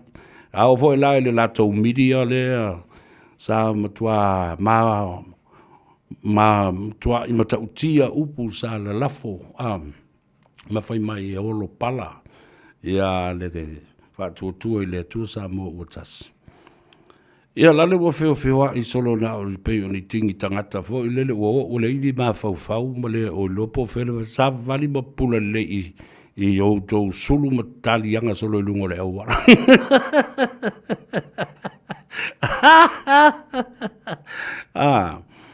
A ta whewhe se mea i wingo ni tangata pe ana whapea e whai maalu suanga le vātele i le tūlanga o le whainga panota ai toi tūlai mai tu i le epa. Lea la o tātou se e mai i le mata upu lea o whaamasinonga. Walau manu ia le lua sifulumon tupu o whaamasinonga o le aloa tu iai. Whamai wa uma, mlau sa no tu lepa. Wa uma na so ta ilo ia ma ua ngā lulu i le teimi le nei. Ia o tau mana tua le lei mea na tutupu mai i le lua sifuluma le tasi. O i lātou umalama na whaia ina i a lātou a whinaunga i le whaamsinonga na ave ai e whai sū matangi whaasanga i lesi sui a whaipule. E onga le mea na o iai. La le mea le tūlai me le temnei. Sai tia vai, sai tia lima, sai tia le mawhau. Le saolo tonga. E toe alu ai e toe tau vā i seisi pae inga le whainga palota a le tasi e lua. E oi. A tasi lima tau sanga te nofo ai. Ma e matua i langona le whaanoa noa. Ma e mo ai pei o le nofo o lesi matai i le pou mo o le maota o Samoa. E oi. Na o le fia launga e le mawhai o le launga. Na o na mo o le launga e le mawhai o na tautala. O mai ala saina. Tele mea manawa le ai mawhai kaukala. Wha na le me o ia te o le te whalongolongo mai. Aua ne tu le ia wha malosi o e tu le epa male maenga whai po o le komiti foi. O le maenga e te alu e ave sautangi. Ma fau oe i a te oe. This time it is not a collective consensus. It is something that is deeply private to you because of your future that lies within your hands and your final personal decision to make. O lau lumanai i le fia aveo o oe o se whaipule e seisi pae inga lumanai. O lo ta oto i o a ao mau lima ma lau whai unga e whai e le o tula epa, e le o le ala, e le o le komiti o le vaenga whau whai. O oe ma lau whai unga. A tau a mō pe tau ma whai e tū lei ma whau soso i a te oe e ave se tangi a o le te iloa, e le aini au moli mau e wha mao ni a ise mea, ai ona ua toso tā ina i le ala. Ona o le mana o ma le manatu e whai le legal challenge a o le te iloa, e te le malo ai, e te whai o ina, e te masiasi ma matanga ma tau fia ai o e te le toi mwhai ona e toi palota. E laki la pe a 5 tausanga. Ai a whai mai e 2 tausanga. O e se 10 tausanga e 2 paia inga. La lau mea o le a whai. E o atu fo i le lawa i taimi. Wale o toi tū mau lo loto ma lo wanganga. E fia la lango. I le fatu, i le vaengo le HRPP. Matu lepa. Ioi, aua ni a vea le fautuanga leanga. Mel manatu ai o se mea le lei le tau whao soso. O tau uma i e luas fulmon tupu. Lea o tau mawhai e ave le mata upu le whamsidonga. And I'm challenging you, at least you have the choice. You have the time to choose in every situation of life. Whether it's a matter of death or being alive, you have a choice. E ai lau whai unga e whai malau taimi, e whai ei le whai unga le nā. La nei la pe a te iwa e aluatu, e o ti whaasa sa o a lua paia inga, se fulu tausanga, a la ata tu le epa baisi vaenga, a le o sei ti ai oe. Fea la e toe a ngā i ai. E le mawhai na alu sesi pati, e le mawhai ona e tūto tasi. Ai umara mea lea, whea tula epa, e le ise tupe le tātou, vaenga whau whai e tutongi ai, lau sala na e whai, e mainga le sala e lima afe tā la. Whai o lau whai e ina, totolo i le whainga palota, e le sao le tofi o lau tu malo. Alu le wha amsinonga, wha sala oe, lima tausanga polo se fulu tausanga lua pae inga e whaasa iona e toi alu se whainga palota. Ai fifi mai ma le sala i lunga lau pātua. E ono afe tā la, pe o lava le se fulu afe tā la. Ai whai atu ai whamai tu lepa. Ia, ma lia o te tongi le tau sala moe. Ona e whai atu lola ia. Lau whai atu lava, ma lia lau whina ngara o te lefi alu e ave se tangi. Ai e whai mai lava, au le popole, e te malo. E te malo. O tau te mali i nai whaafonga mai. Ia, whaafonga mai. O na tau wola i ele ma o tau no lofo ma o tau whetangisi. Ma se leia o tau tino. Ma se ei o tau ofu. Ma o tau whaapea ifo ia te o tau. Sa o whaalongo ia le a tau sa vea o tala noa mai. Ma la patai mai ia te a u le whainga le bea lea.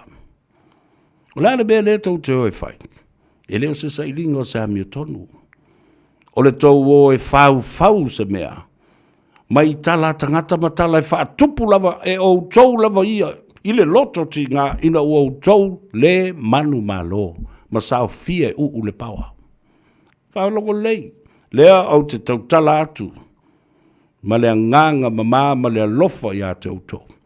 O le auto tala no ina le mata upule nei sesi auto fono ma ale kokas. I se taimi lata mai, e ave ai, ia mea ia i tonu al whamsinonga. Ioi. Nā e no wholola ia lea ma e whapea. Ina ua e whaia ina mai, tutongi le ono awhia lohi. Lea la auto wawa ai ai.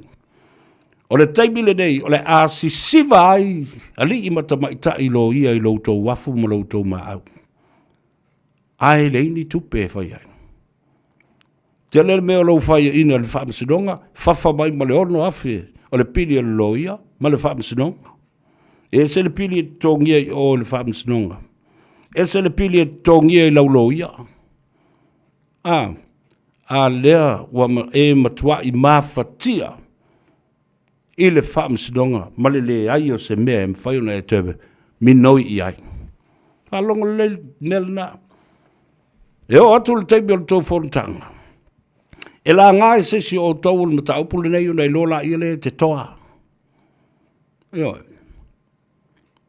Awa e whai mai ane e whaifo tūna epa ma le lātou komiti ma i lātou ma le whailau tusi ma lo ia ma mea. You have nowhere and no way to prove you don't have the hardcore, solid evidences of bribery. Mona o se tala le whai mai lele, ma lele, a upure whai mai o le tele i o li poti. Whai le mea mauti no pa whai o le nā, o la iai au evidences e ave luma. Sworn in affidavits, moli mau wha mau nia tus tusia, wha mau ina i le tūla whono. Au mai moli mau. Ia le nā, o avatul mata upure nā. Tau te tala no e, I'm sure. It will be raised in any of your caucuses meetings from now on until whenever those complaints are lodged with the court.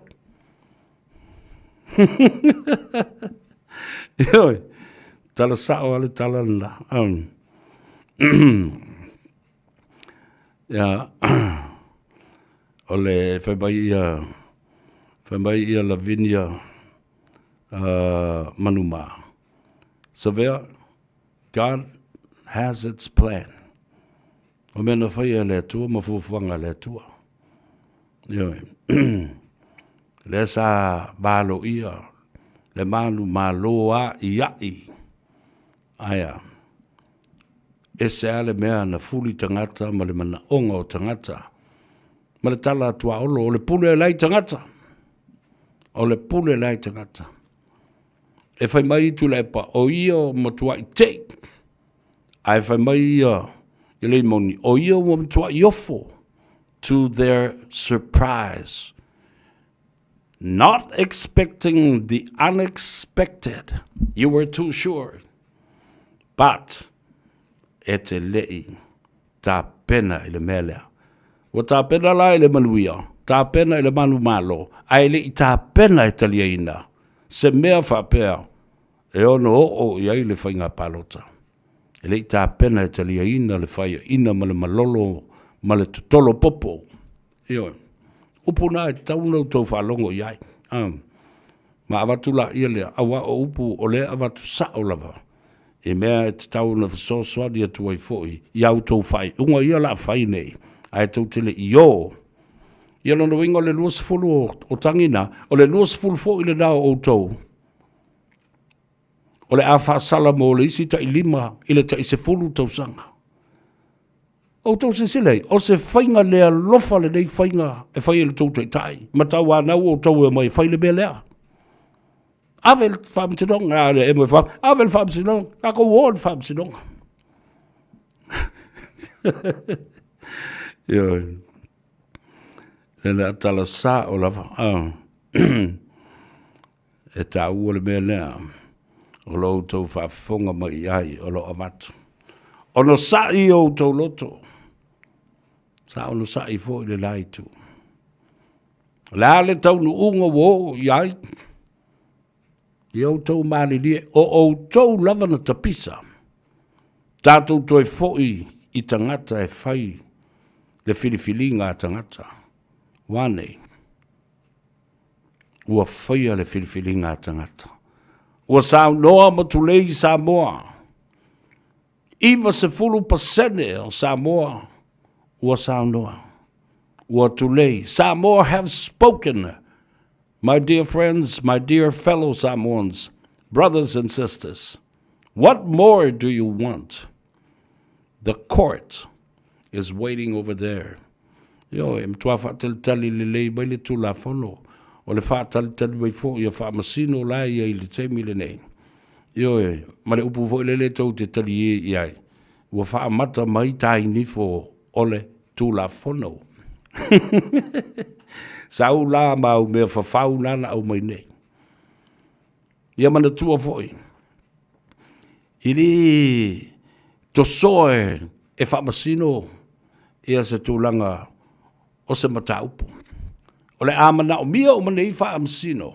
E o mai e lote ma whaile mataupu nei o whamasinonga. Leanga e au sange e lwasenga o whamasino. Ele ei foni a pili e toi whaia. E nā.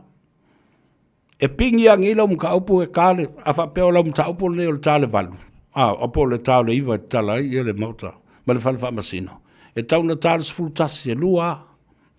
A la foi whaile mta upu le na e lisi pito e lisi foi whamasino. E tasi ale i tūla, uma le whamasinonga. Au mai malona whai unga. E te whaia ina, e ono afe le tongi al whaamsinonga. Ai le Lopez fulu afe le tongi o lauloia. Ai lua pae inga i te nofa ai ma e Miki Mausai. Ma e po mango oi. Le tā ua le nā. Ia, o le fasili mai. Pele mana o mia la e la uli le lua vai tolu. Io e mana o mia le lua vai tolu pe a fai e iai se vaenga. O se tu la fono o le whawai e teu ia pe suia foi. Ai mō le temi nei ino fo e tolus fulma le tasi pe tolus fulma le lua o loo iai nei. Ua ma fai o na whaatuina ai ma fausia le malo o le whātua i le atua Samoa ua tasi e au ngoa ma le aapa tu fua i awhia me pe aapa foi i o i le vaenga o le tuto o tasi. Silsila Samoa. The political spectrum, the law states, Lauli and FAST are able to create government now on its 31 or 32 members or candidates without having a coalition with 3 of Fiame's individual members of parliament because they are not recognized as a political party within the parliamentary arena. Neither of those 4 people, they are also a bunch of individuals as independent members of parliament, not a party. O tō wailai. Wa na o whafo atu lava o le parliamente. E whapea mai o lawilo o Fiame o le sap. A o to tolu o le mau te whono ma le parliamente. O umano o wha marmalama i a te o tolu tu la whono e le ai au sia le valu. O ni sui e ta uai mamana i ai o se pati whapawhai. Io, no winga e to fitu ia peto ono ia sui tuto tai to tasi ia lo ia nei. Ele mwhai fo na tu whatasi e whai ai se pati so whatasi. Wana o le ia i tu lava o lo taitai i tu la e pas fulma le wha e angai e le malo. Ai a o mai loa i se taimi e mana o mia ai ia se whai numera o le lua vai tolu. O le mea lale na e whai e teitai o pati, teitai o le vanga, teitai o le fast, le palemia. Le sunga lauli o le wari atoa, ma fia me e tala noa, ia po ai o teitai o le vanga lea o tu teito tas. The most famous and popular equation in economy, in the economical world, a chain of events that leads up to a demand. Iai le manaonga. Ona iai fo i leo le sapalai. A whaila le manaonga o se tula whono, whawai te tau ona iai se teu teunga ma se suinga. E te tau la ona iai le sapalai. O tangata i e to ono, o le vaenga fia me, ma le vaenga tuto tasi, e to wha. E wha pipi i o, e mauai, de lua vai tolu. And this is called bargaining in good faith. Po tātou whiowhowhotai, ma whetu unai i le vā le lei, ma le wha atua tuanga le lei. Wala o le sui ma iai le demanda, o le suinga o se tula whono le whawai, po se teu te unga le whawai, ona e maluia ai, tangata uma pe a teu teu le tula whono lea i le lua vai tolu. Ai e foi whamrianga e mwhai o le whai la auri i la tau nei, po le ave whataitai komiti nis, komiti wha pale mene, po le komiti foi o ngā ruenga te tele le malo, ma pisinisi tu ma oti le malo, independent enterprises or state-owned enterprises ale atunu male malo. Ewe, o tova ai lai koe ngā deals na e whai. Pea o na iele demand, o lo iele mana onga lea, te unga le tula whono, sui le tula whono, sui le whawai. Mina mia lo vai tolu e o mai, e la lango mai. Aisea, lātou te si la fia le lei, e le i whaia mo se manuia o na o se vaenga whapawhai. Ala o whaia mo le manuia o tangata lau tele wā. Obviously, o le sifuru lima lea a tule epa, o le sifuru wha lea o lo ia ilo manao. Lātou te e lava, o bea uba lava mina o le malo, o le te ea. Ia. Pe mai ioi au le tali na alfa siri, pe ma whai la auli o na whaatu lo le malo i le teimi le nei. Yes, it can be done. Ai tātou te whaatalitali.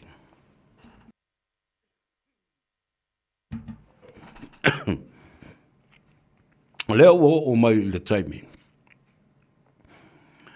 O le whaatinoina lau whaamsinonga nei. The courts will answer the petitions and whatever the complaints that have been lodged with the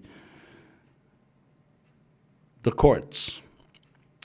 Le foi lau o tu mai whaasfuma lima aso o loo whaata oto ma whaawasenga mai tono le whaavai. E te tau eo le whaatino mea ia. Ia o atu wa uma ia le whaasfuli maso a o le I uma le whaasfuli maso. Ua mai a foi. Whaamsinonga, malu I tau I le whaamsinonga. Ia o le whapena lo lea.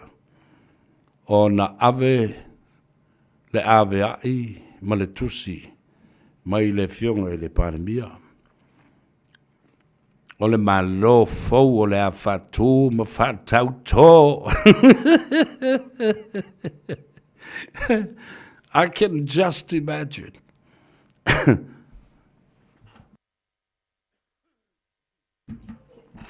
Tangata ia, lea sa pepese. Ia la uli ma le leo o I se mea whapea. O le tofinga o le pandemia. Nono winga, o lai whaile whaatau tonga, o lai mo ingi maka e pupungi whapengi karinga. E pungo ngou whapengi, alo ngau ka ngurua mo moe kangaka.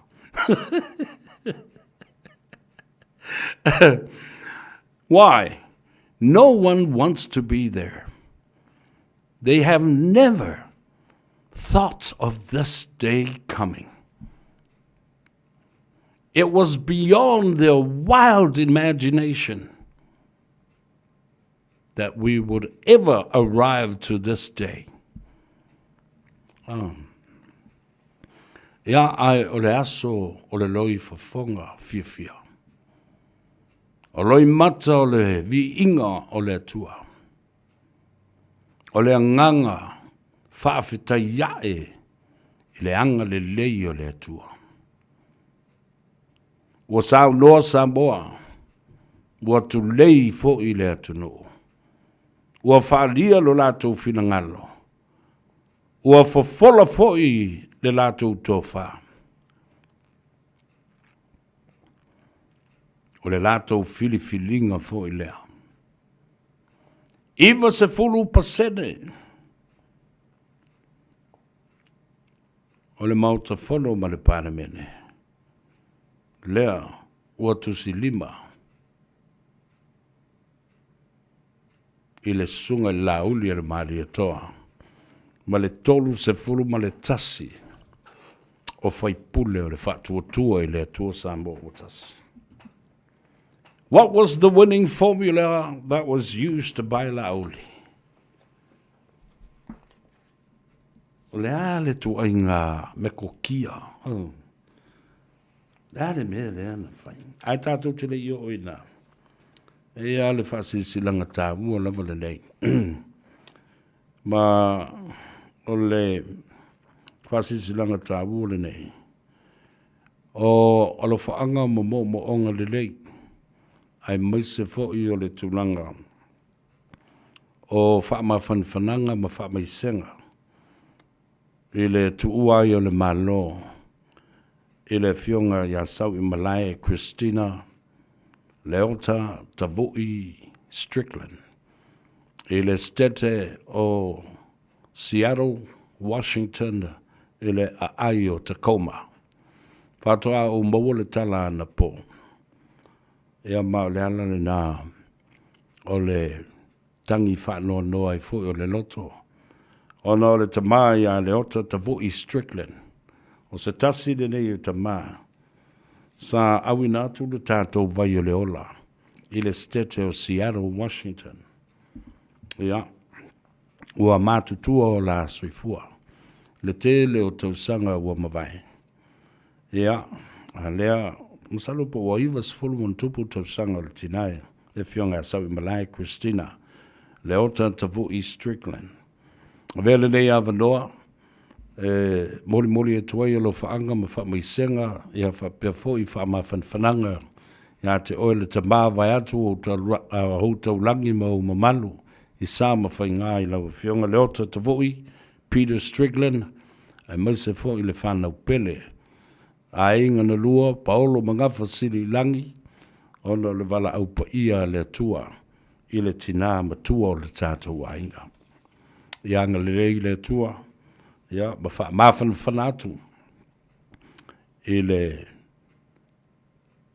anganga mawhatia, ia, tātou tonu, ia o onga, ma fuafuanga alu mamau o le tātou matai le langi. O le ata o le whaolotanga, the plan of salvation. Ia te tonu o mai o na whaatino ia sauninga, pa ia ma le mamalu, i le malu pa ia le tua. A wā e whaavavavau a inga. Mo le tua i alofa, alofaanga, mo lau whionga leota, te voi Peter Strickland, a tonu i ai ia se taimi. Ia, ona wala au atu fo i lea. Ia, e whai se tala, ia anga le leile tua. E le pēu whaabavai, o sauninga wha le ainga, ia wha pēra fo i toe sauninga o le tātou tina matua. Ia, ia maua lo tele, ia maua fo i le wha mawhanwhananga, mai le nganga, pa i o le tātou matai sili.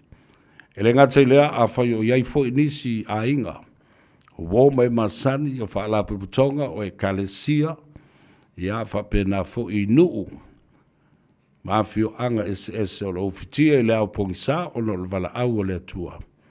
Ia wha pena fo i ona au. Wha o atu la ngona e tasi. Ia o le mawhanawhana o le tatalo. Ia wha pena fo i le nganga pa ia e pa i atu. Ina ia tafi e sea ai wha noanga ma maftianga o le wala au o le atua. O le whaiva whaito tasi lea o le tātou tapa au sili langi. O ia nā te au mai, o ia fo i nā te toe ave e se atu. E lona mamalu, e lona fo i a fio anga pa ia. A wā, e le ai a seisi e tū ma te te, i le wala au o le tua. O le mua e le fuatia, o le tia e velo i le manoa. O le tau fo i le apoia. O le maa e tongi whato tō i le moana. Ia, o le pulufana i le alofia. Anga le leile tua. Ma pai atu, ma mawhanatu.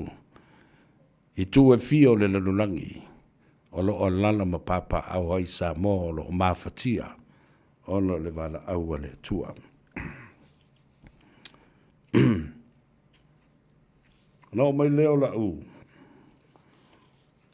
Wha manatu, i le tūlanga o lo i aise wha mruianga tā ua tele mo i tātou. Tātou ie i New Zealand e. Ia, ai mai se fo i o tātou a inga o lo i aise Samoa. Whātulo atu lau whawhonga Samoa. E mātou te fia wha i loa i a te oe. Le tau o whonga tā ua tele la ua whai po le tender. A le tātou whale tā vale o le Moana Rentals.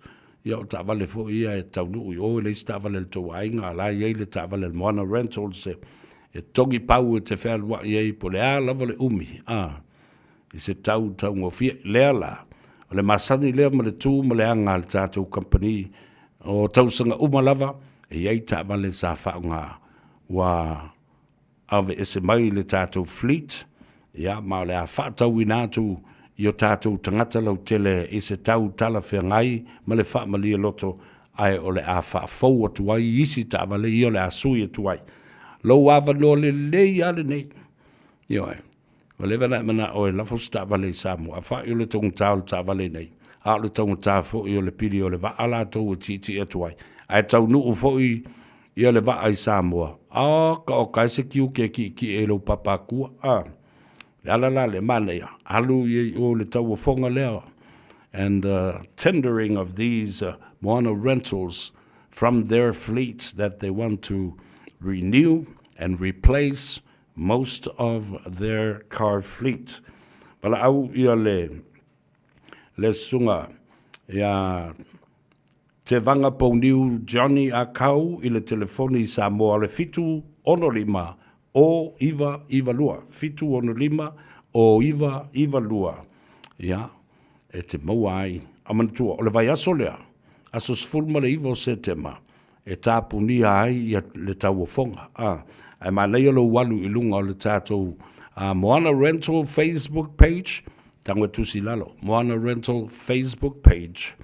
Ia na baba ai lola ia lea. I ata uma o le taavale lai i lunga. O lisi o taavale. Ia ma whai ila ia leo sau tau o fonga. I taavale na ua hawa noa mo i tātou. O se mea lofa mo le aso tama. Ia masa mea lofa fo i le amatanga o le nei masina. Ia e wha solo atua i le whai unga le tausanga le kilisi. Masima le tausanga fo. A la ua i eise taavale le to. Inuma lo le matua i Samoa. Sefe e le tupe. O le avatu i nei. Ma le whaatau atu i nei o le taavale. Te le o le tupe alu le freight. Ia le nā. Asiasi i lunga o le Facebook page. Ia ona e loa ole Moana Rental le ngol tātou Facebook page.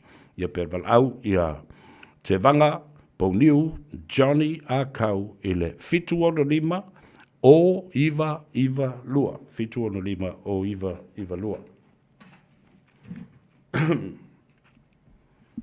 La tātou wō. Ewa vai foi. Ai se sua sāwa noa tātou te tala noa tuai te mai tai o ati. A o le i tā ina le i tū lae ono.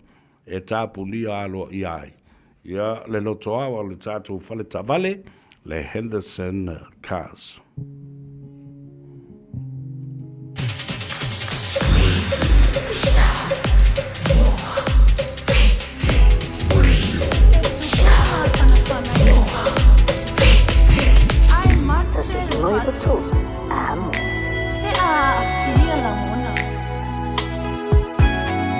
Fatunga i upu fati malangona pesena e mamoli atua i se fiau se loto wa afia famanga lo mai ita se ainga wato i fatasi fa feta yelo fanati a watau lo ai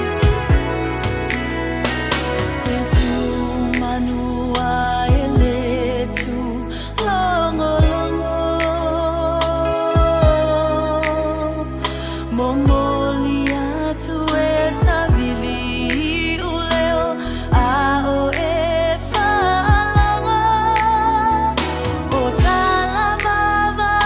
Ngangada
tautua mo oe le siufonga o Samoa le Radio Samoa sfulima i vatolu wa mo i au kilani a wantu le whamalo i le ngā ruenga sa whea ngai ma le tunu i le nei fo i aso malo le tautua io e kero kaukua i sisi bea o le whanewhenga ruenga le nai whai ai mana tua le nā tautua o lo whaatino ai mea ia e te tau o la whai ai o tātou whalawelave o sao ngā bea o le mongkanga o lea lea bea ma lea bea o maliu o usu ngā whono le tu o le malo o whai poiponga ia a vea le nei teimi e momoli e toi lo whaanga ma whamrianga ia o momo onga le lei fo i maufo lo whatu o le vai asuna se ima vai atu nei sa tu o whaatasi ai i le sakalameta o le whai poiponga ia se tasi o le au whainga luenga nei o le tamaitai o le tausala ia niwa folau ta loto ta leni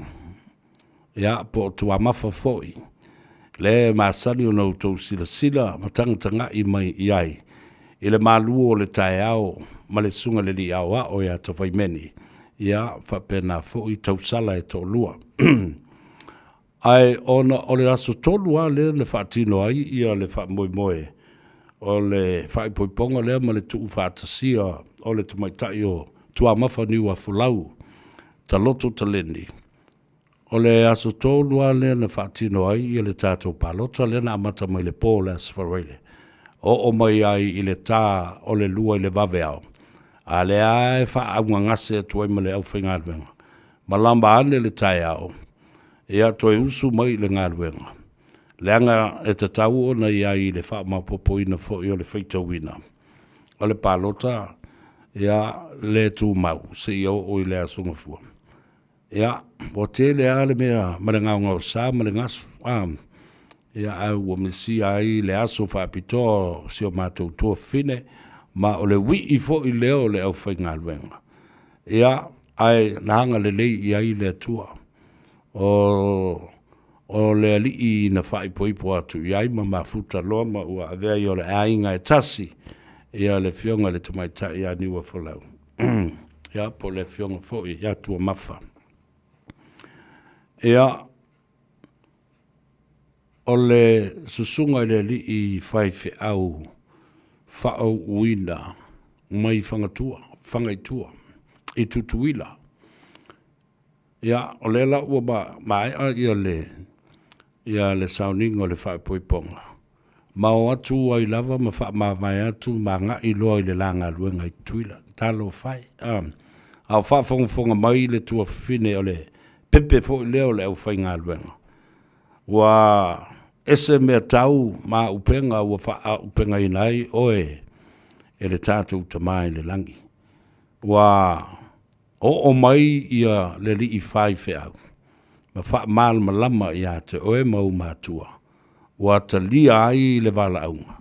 Ia manuia te le lava lua ainga ma lau lua ngā luenga. O le atau tua ai le tua. A o oe fo i o se lupe wha lele i au mātua. Ia wha pia fo i lau e kalesia. Ia ma le sunga le wha whengainga ia mafutanga. Ma le whale tua, ma le malua lau tau e kalesia i wiri. Ia anga le leima pui pui le tua. I le ainga fau, e mai se fau i le sunga le whawhengainga i tō mai langi le tō whapa ia. A wā le asua suino le ipuwai o le ola i le motusā, tui le mamanua o le ua amatalia ai le ngā luenga ma le tausinga o le nāfo i e kalesia ma le matanga luenga i le mai ai o le sauninga o le whai poiponga. Ia manga le lifo i le tua i a fuatele le niu. Ia iaini whanau, tupunga mai sulu ngā titi. E avea o ni whaataita inga le lei. Whai fo i maipu ma wa o le tala le lei le numana. E manuia tele lo lua ainga. Ai mese o le tā whaonga ma le hani mōna. O le i toi te li watu. E wha wau ia le tausia o le kalesia i tutuila. Ia na, talo whai le tua fine. Ia ma o ia fo i leo le alo fasino i le sunga lele I a wao. Ia politi akono fo I a teito taloto taleni lea masani o no tau sila mai iai. O ia fo I leo se tasi o poutu tō le ngā luenga nei. Ao o ina o sange le au whai ngā luenga. Ia e tapa ma apa iai. Nā te whaatumu ia le pū whangotai. Lea teimi ma lea teimi e tō e se aipe i se tasi ngā se ngase le au whai ngā luenga ma au sange.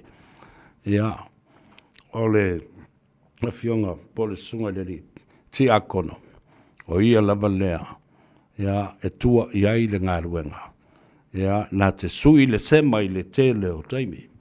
O lea ua to e 2 minute o na tā leo le itu la. E ono. Tā leo no. Ia tātou telefona I vai whanua le ngana peritania.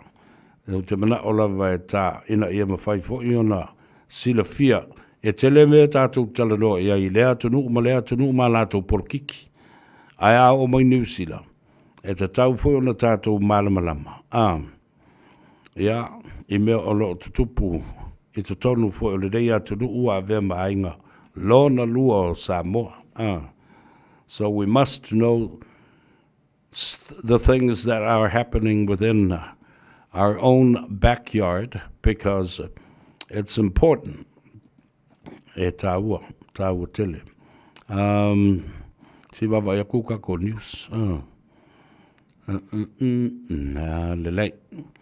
Tā tonu lei tūlai ono o se mea le whaafonga o se whainga nei. Mō le te muli ia tātou telefou I vai whanua le ngana Peritania.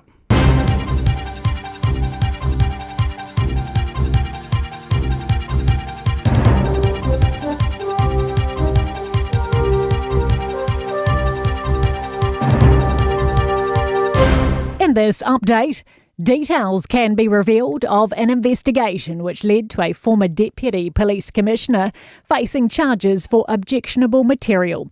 Jevon McSkimming was suspended from his role before Christmas after an allegation of sexual misconduct by a former female police employee. Jordan Dunn has more. The accusations inadvertently led to the alleged discovery of child sex exploitation and bestiality material on McSkimming's work devices. He has always denied any wrongdoing in relation to the original complaint. Earlier today, senior police officers told the original complainant there is insufficient evidence to prosecute the 52-year-old. The Vice-Chancellor of Victoria University has apologised for a LinkedIn post by an academic suggesting we bring back hanging. Dr Mike Joy posted Minnie D was hung for killing babies, but the dairy industry is putting lives at risk with nitrate contamination. Here's senior political reporter Azaria Howe. Dr Joy then said, how about we bring back hanging for industry CEOs, something the Federated Farmers called violent. The uni's Vice-Chancellor Nick Smith says a call for violence, whether intended or perceived, is at odds with the university's values and standards. Dr Joy's apologised for his comments, which he admits were completely out of order. A property director has been hit with a $54,000 fine for illegally converting a property into an unsafe boarding house. Jordan Dunn has more. Between mid-2017 and early 2018, Paul Knight pushed ahead with installing prefabricated cabins in Auckland's Manurewa, despite council advising it would be unlawful. During construction, he housed migrant workers in 44 container-style cabins, which lacked fire safety systems and appropriate means of escape. Swedish furniture giant IKEA will open in Auckland in December. It will employ 500 people inside the 34,000 square metre floor space. And that is news. Talofa, we're the Katinas, and you're listening to Ray on 1593 AM.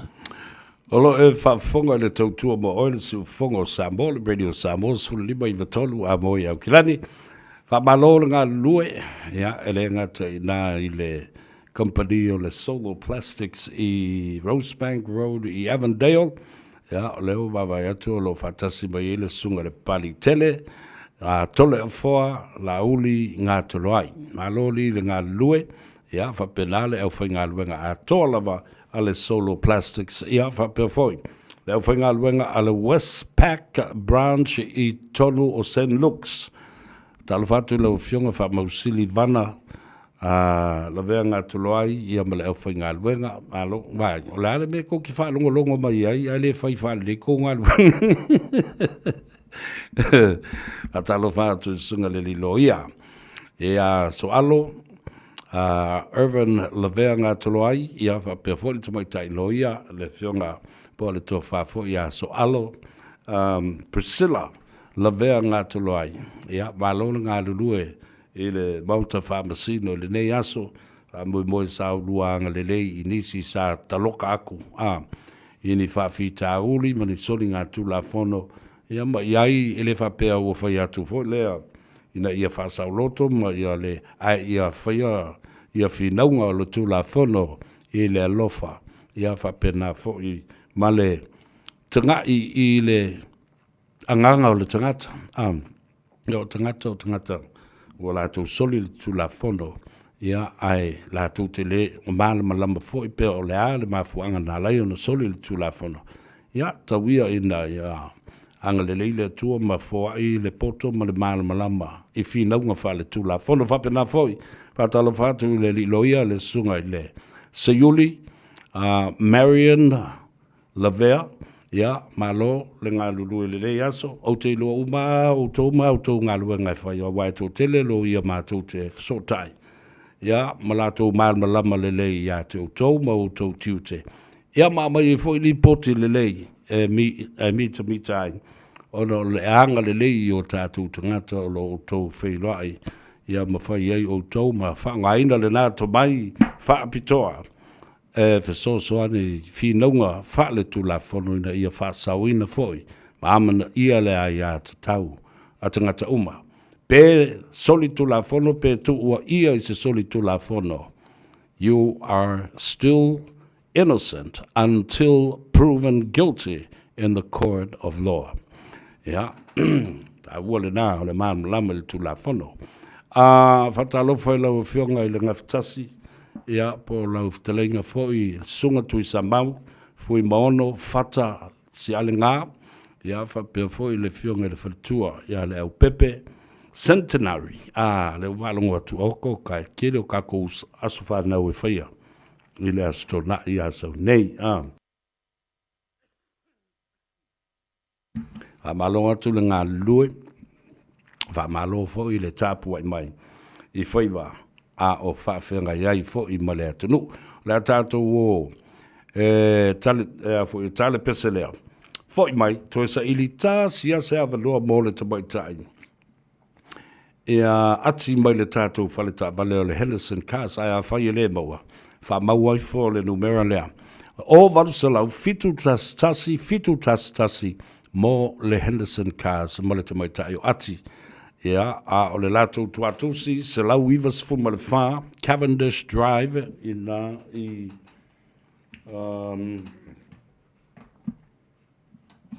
Cavendish Drive, Papatoetoe i Manukau. Toi whamanatu ia te oe, se whamanianga tā ua tele nei mo oe pe a whai, ua manatu e whatau se tāwale mo le ainga i Samoa, ia, me se fo se tāwale masto ina, ma si lo matua po o le whafou fo ua livanga le anga pa o le kawale ko inga malo makua. O lo whaia le tau o fonga.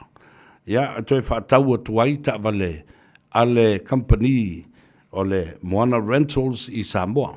O iai i le vaitaimi fo i le nei o le tausanga i tausanga umalawa. Tau e na whafou tāwale. Ia, o nisi lao tāwale fo i lea ua, used cars. They're very reliable used cars, affordable. Lea la, ua mai tu e whatau atu i tangata lau tele. Ia ai sui atu i ni tāwale fau. Ia, ma whafau wai i le vaenga o tāwale tongi pau o le Moana Rentals i Samoa. Sefe le tupe e whatau le tāwale nei, sefe le tupe a watu e lunga le waa, sefe ma le tupe e tutongi e le tiute te le lava pe atau nuu le wafu. Wala au le tō whaa. Te vanga po niu Johnny Akau i le telefoni fitu ono lima o iwa lua. Fitu ono lima o iwa lua. Ia, mawhai ia i whabolebole. Olo e manatu e tu watu lo wingoa. Ia, mo le tau o fonga le nao le a whangata mai i le a sosfulma le iwa le masina le neo se tema Lona winga le te le taimi te amali vai aso le au na tua, whailo ma le tātou tau o fonga, a so sifurma le iwa o se tema lua whelua sifurma le lima. Ia, ai mana ia. Lo wasiasi lunga le tātou Facebook page, a le Moana Rentals i Samoa. Ia, te mata le ia ia ta uma o ta vale nei lunga ma le lisi o ta vale. Ma o la tau sanga, whai malau wofo, ia ona ta ua lea. O le tūlanga. O le isa manoa e moa se ta vale tongo fie. Affordable and reliable used cars from Moana Rentals. Ia ofo le ngalo ia te oe. Au ulanga ma le tautua a le tātou company e wai wa lua. Pacific Easy Money Transfer. Ia ma le tātou Moana Rental. Whaonga Pacific Easy Money Transfer.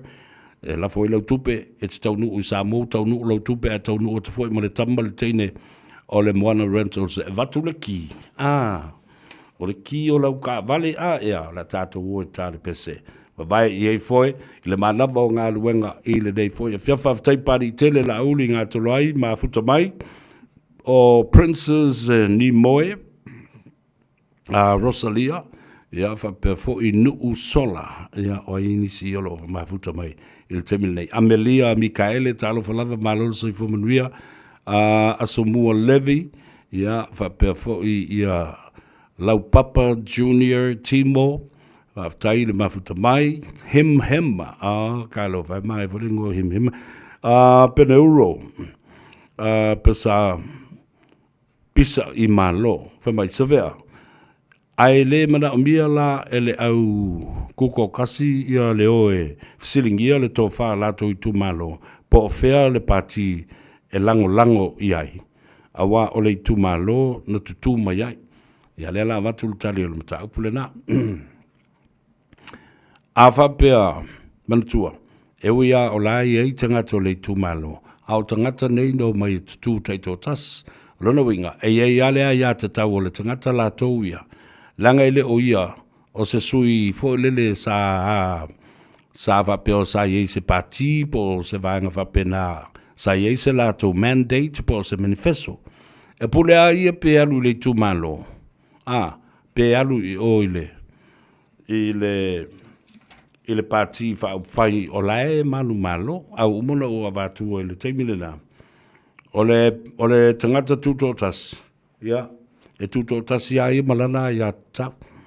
Au uma o na whata oto ia vaenga na o mea nei o tulafono o vaenga whai.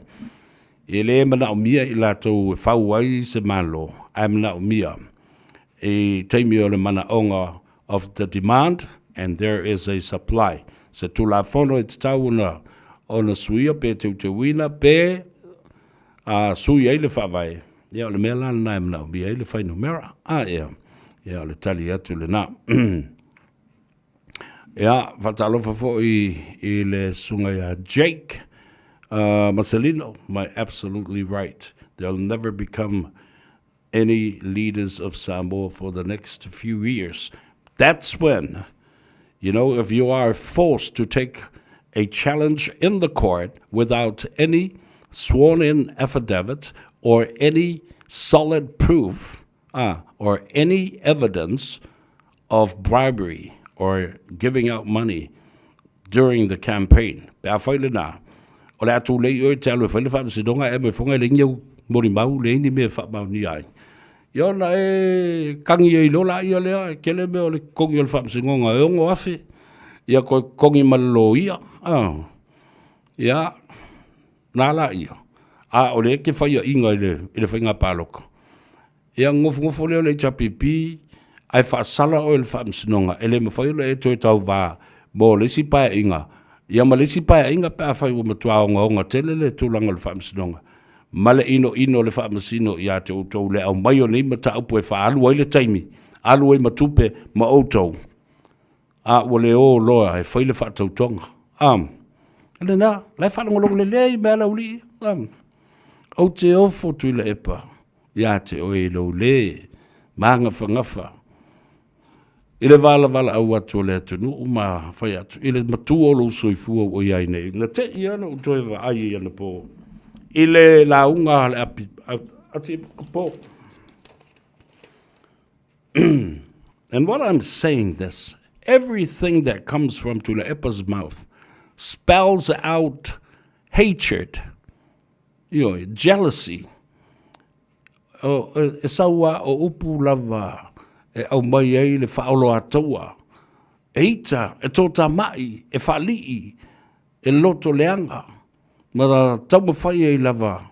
Awane i tausia le file mo. Opsa sa upu neu te watua, wai langa le alo. Le alo se upu le tala na. Na e si la fia le leia le atu, upe au tau whaafonga iai. Ioi. Au tau whaafonga iai, o le mea lava le na e sao noa iai te miuma. Now, everything that has been said is filled with hatred. Ale afionga le ati ko po mata ilinga. E le mawhai. Ona mala malama tula e pa ile mea tau whaale anga nuu. O le whaawui o le ula. I se isi tangata. Nā le tali mai atu lepa. Whamai le tala mata ilinga. Sa utusi atu lepa o oe o lo uata li I whaale ngaka. Ai se a wa e le wha mawai ai. Mai malo lo ai. Ai ta pena se isi tangata o mea nai whai e tai le lei ma ta ala ma manga whangafa. Mo le lumanai. Male manuia o le pati. Lafo le ula, o lea wa umona e sui le ula tau I le tini, lafo lo I tau au. Whaaui le ula. Aia, e loto fefeu, e musu. A sign it shows arrogance. Nā e whaalongolongo, I lo umatangata. Nā lale me e tulai mai. Whewai le tala le. A whaila, whamele tala mata ilinga, ana whapea la o le I te tonu o le vaenga whawhailea. Whasili a fo I a whanutoi. O la sau tau tali I le tala atu le epa. E whātou tā penga seisi e ui e le ula e whamai, le ai ma seisi o tau e anga wā. O whawhia na whaila o tala lea. Ana o te tū lunga o savali esi. Ma o tau, ma oe o mai ma muli mai I a tea. Oi lea tangata whapea la o la tātou nei is fulu fitu I tātou. Wa ai mau lalo, wa ai lai ai. Ale wa ai mau lalo lava lea I a la uli. Lea ua wha ea ina ai la uli. It is a miracle that was done by God in front of the eyes of the people of Samoa, everyone. And in front of the world. The world is watching. The world is listening. And inspecting every obstacle, every part of our journey. Na, mata tātou paanga. Ma ole teimi fo le nei le fia o paanga whawao ma lo Samoa. Fia fe ei New Zealand, whawhetai, fe ei Australia, ma lo Amerika, tutuwila ma manua. Ai a le Pasifika le nani. Tali e tangata. Ne mea le na, o le atili ia, o le whaolo a tau o tangata, o le atili ia fo le na, o le wha maa o loto tangata, ma whai ma mea ula. E ritaya ma malolo sa te tau na ave e le wha mawalunga. Le wha mawalunga o le tūlanga e si tia I ai le tangata malana tautua al mele I ai. Ia le nā uwhai atu. Le ale tu ai ngā legacy. Le ale tu ai ngā tala wha solopito le tangata nei. Ma nei tangata wha pe nei. O le mawhai o na wha maulaloina o lātou loto. Le mawhai o na lātou talia ina. Le whai unga ua whaia e tangata. E leo nisi a tangata. O tangata na tu uina o tau I o. Tangata fo ina na toi ave esea ma solo ia ma lau tau na whaa. La le mea ua whaolo a tau ai. Pe tangata ai le whaato ese tangata. o le taimi le nei. Tātou te tau mawhai ai e fofo la ngona mawhatia o tagata. Ai mawfua, tauna mafu, amata mai au tau ia, amaka mai rau ia. Amata mai atu le epa, le ala, o whantoe, ma le tau media, ma tagata whaasala lau na tau muli muli pongi sā i ate o tau. E whanau whatu, le isa panga. Le isa panga, tā olo na tātou tū, la tātou o e momoli, o la upu e momoli e li tō whalea. Sisina foi. Le formula lea. Le formula lea. Lea o iai. Now, what was fast winning formula? O le equation. Po le whaopopo tō ese, vai. O le whaatulanga ina, o fuafuanga lualu mamao, ma le sa vali, na whao ngā e la auli ma le fast. Whalongo le lei, le mea lea, langa le mea lea, le tatia i, nai mal malama le e sunga lauri. First, number 1, a charismatic, brave leader. Nala winga le mea na. O le te tai, wa ta pena. Ilona nganga ma le loto, sangi fia i tangata. E toa le loto, e le palai, po o a le tele o me fetuleni mai, e le palai, e le kea iai. Lua, a successful roadshow campaign right across the country. O ana fuafuanga o lana whaalawi loa lea na whainei. E le I whaapa ole. E le I whaapa see. E le I whaatanga whaia. Lana whaalawi loa. Nā te loa le lei. E ta tau o na alu. Ia Samoa. Tō mua ma pule ono atoa. E le no whanofo ma la unga. Whamai oa unga luenga nei. Vai la record ngale ia unga luenga nei. Le ai. Time comes. E sau le taimi e tau atu au ngā ruenga e whamai ae. O ngā ruenga. O kou mea ngā kakau kou oi whai. Ioi, e nere nao le tōno whanofo. Mau tō wō. E whao ngā ma au mai tupe tangata la whonga tutongi. Mau tō wō e au mai le VAGST. Mai pi sinisi sa tutongi. A whea la e tōtou e maini tupe whai mena. Oi whai mena. Oi whai au wala whai maor whale ma. Number 3. The support of so many church leaders and congregations. Sa ma whai la auli o na ao mai ma apo mai ma a apa atu I tai o e kalesia ma o lato au lotu I le atu nuu atoa. 4. There was a very successful online and social media with a digital campaign. Lena, le matautia o le tomai o la uli malana vaenga. I le whaonga ina o le social media. Whaonga ina o whaasalaunga. Whaonga ina o le teknolosi nei o na po. Wautou si de sila I ai me whai.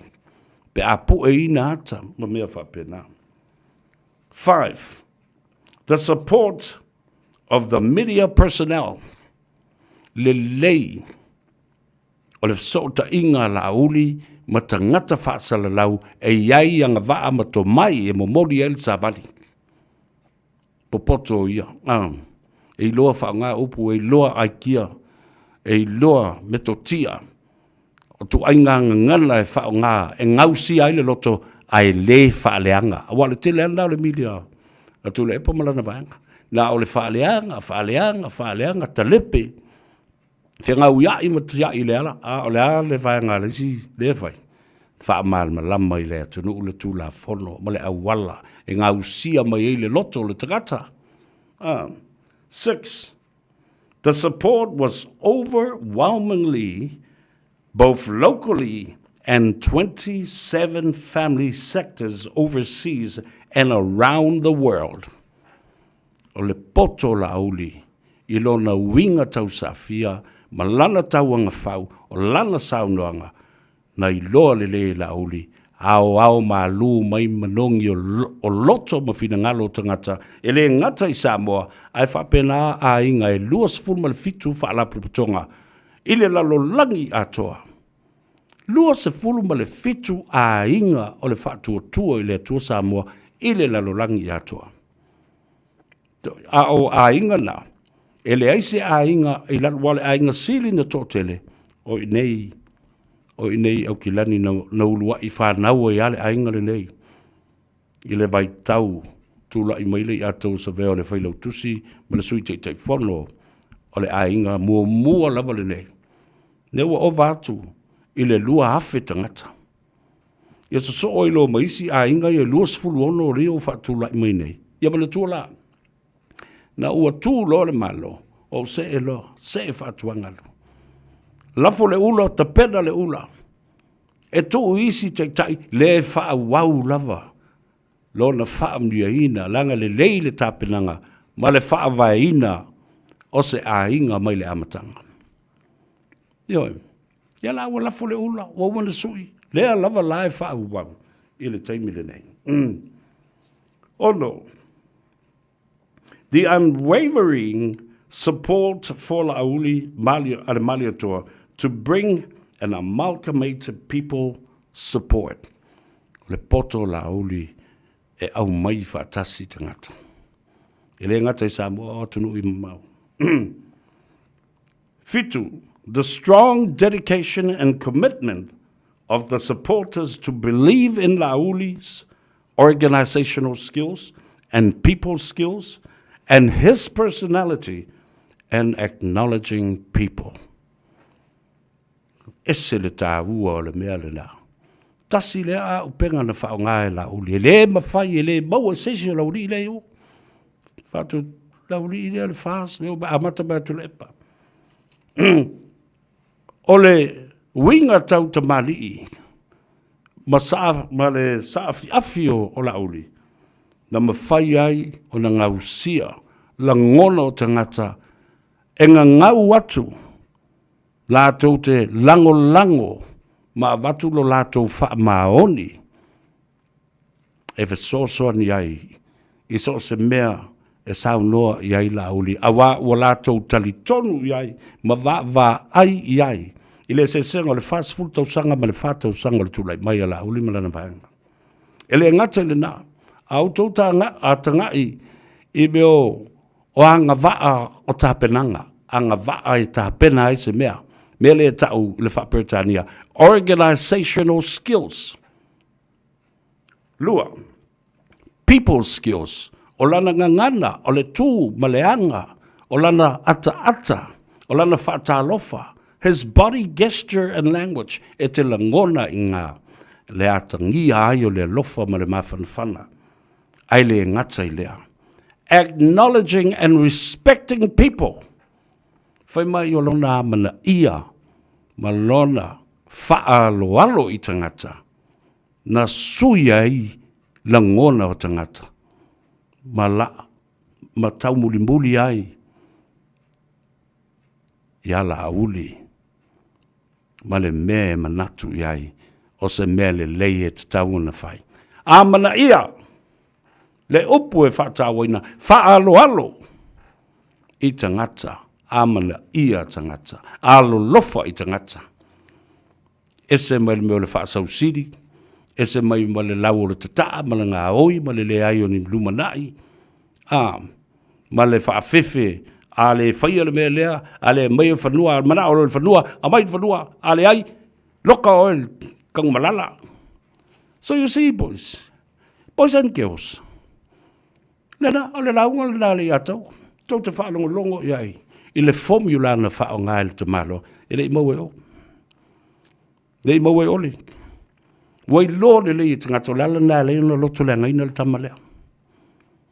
He is in tune with the Spirit all the time. And not only that, he acknowledges people. E le fo fo to tasi sana me. La ai fa mai tanga. Se o me o malauli ku ai ala e le angalo le me. O lauli. O sa tala le no fa tala. Ile le la kolosi no ma ku la kangi sa kangi au we. Ah, ka kiam ka vale solo lungol patpala. Fa ku lo ma ku la mo e kangi. Sa kangi. Sa pe ka ke le lo kangi. Ah. Ko kangi o sa kangi mai.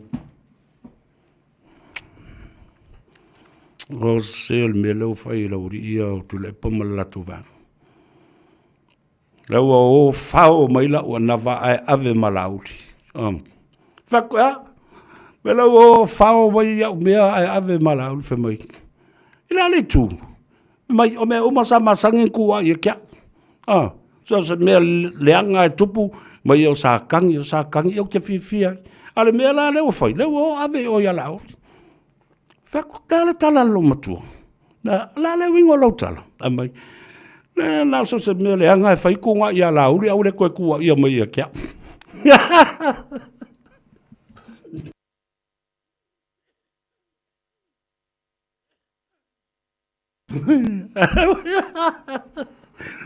Ua ika sa kangi ua whao e la wali ia avele anga wa sa kangi o ia la uri whamai.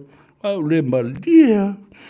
O me o masama sani ele angalo se me kuai mai kia o me masangi ai o me e fa lupe ai ka mo ka mamalu ai ala la be o tupu mai o me o mai lo ni fa ko ave o mala uri me ole so se me le anga o la uri po ai o la uri po ai le na okay. O tō wawa aila ia. Sa awhia whinga le nei. E watu ai se tu o lalo. E a matanga i fwoi mawhalongo longo i ai o tātou te tai. La tātou tū la lata i le whilinga. O le whaatuina o le malo. Whaatasi fwoi ma le. Whaatautoina o le whionga i le riparimia. Whiriwhiria. Le sunga i lauli. The Honourable Prime Minister of Samoa. O le o fo le taimi e fili tanga ngai ma fai le fai unga le fionga le li paramia i lana kabineta. Fatasi e fo i mai la tau. O le a fa ululu i matanga ruenga le malo e tele. Sful ma le tolu matanga ruenga le malo. Sful ma le tolu ministries lo sful ma lima. Tanga i masila le feelinga.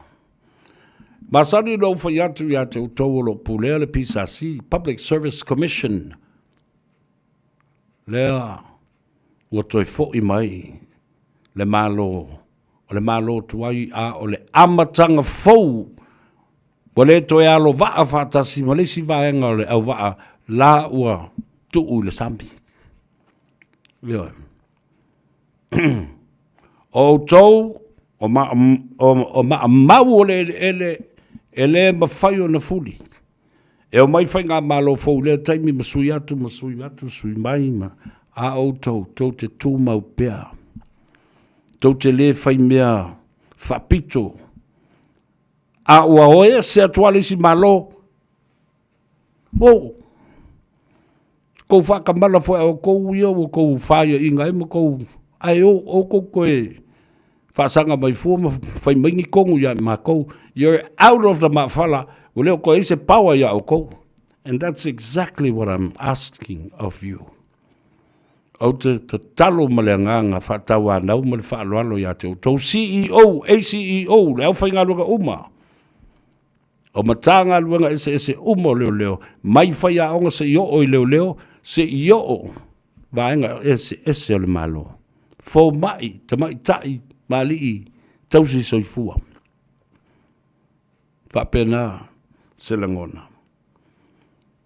Lauli lau fiongo le li panemia. I want you to look, and I urge you to look for leaders' performances. Their operational competence. Te baba ai ita i ele leilo lato whaatinoina ma le whaatulangaina o se ngā luenga ma se poloketi. Looking for managerial competence. Lale wingo le na upu. E te vaai I anga vaa o I lātou. E mawhai o na lātou pūlea. Ma whaa tautaia. Ne pūlenga o se poloketi. Ma se ati nae o lo whatino. Tolu. You're looking for people will have experience in budgetary forecast competence. E te wawa aia I lātou e whaia lātou whai unga tūto tasi ai me mafua I o na whaia nā whai unga e tusa ma le awala o le tūla whono ma whainga whawai. Lātou te loa I whaaso soa tupe e le malo. I lea polo keti ma lea polo keti. E le ai tupe, ma le whaalu se mau ai tupe ale malo. Ia le ngata lai le nā. O I lātou, e nau tai na ia whaia la mi o tonu. Honesty and the right thing. I lātou tau sisi vaenga nei e tolu o so se whainga malo. Transparency. Ia ati le vaai ma ia manino le pupula le la. Whaai unga uma e whaia. E whaia ma le whaai tete, ma le mala malama le le iai. E le nātia. Whato a whai le pō, pe whai tau le pō. Ioe, e whai le mala malama me uma. Accountability. Ia tau au ngā ina, pe le tau au ngā ina fo I tātou. A le anga se mea, ai whai atu, tali mai, yes, malie, o au nei, e le mea le whaale tonu. Ai leo le tautu wai. O le mai, o la wuri ingana mō mai, o le sia vaenga le nana whaia, na se le mea lana whamai o. O le ta I le lei. Ai le mea sasi ma le mea whaale tonu. He's accountable. Ve mai, yes sir. Ai le mea o tupu masasi, o au e whaale tonu, ona o le mafu anga lea, ai o le a. Toi fix ma toi whaale lei le mea lea. Ma le vaenga lona tolu. People with the experience to write protocols, policies, regulations, as well as good governance. Nale winga le natala. Va ai masaili mafili tupetoa ma le manoa. Ya I lātou. E iai o lātou anga waa moto mai, lātou te tusi ai tu la fono, o whainga whawai, o mea o mata upu, e whaatino ai lea ngā luenga, ma lea poloketi, e tusa ai ma le tu la fono, e pui ai, whainga whawai ale malo. Ia le wala, ia.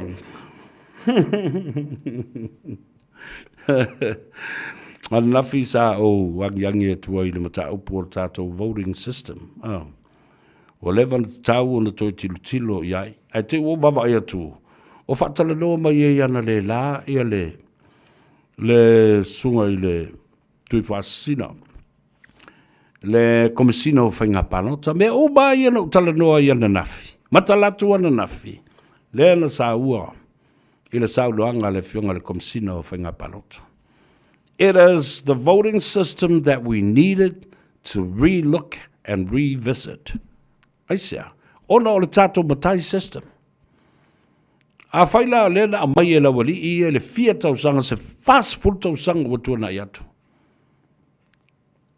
A le whato a amata nei ona tau teu ma tau fōfō ma tau po whainga palota. I le lua fe luas fulmaratasi. E te tau o na matua I au talu pe o le to anga fo I lele whato a tolu wha masina talu o le to to I lele. Ia le na.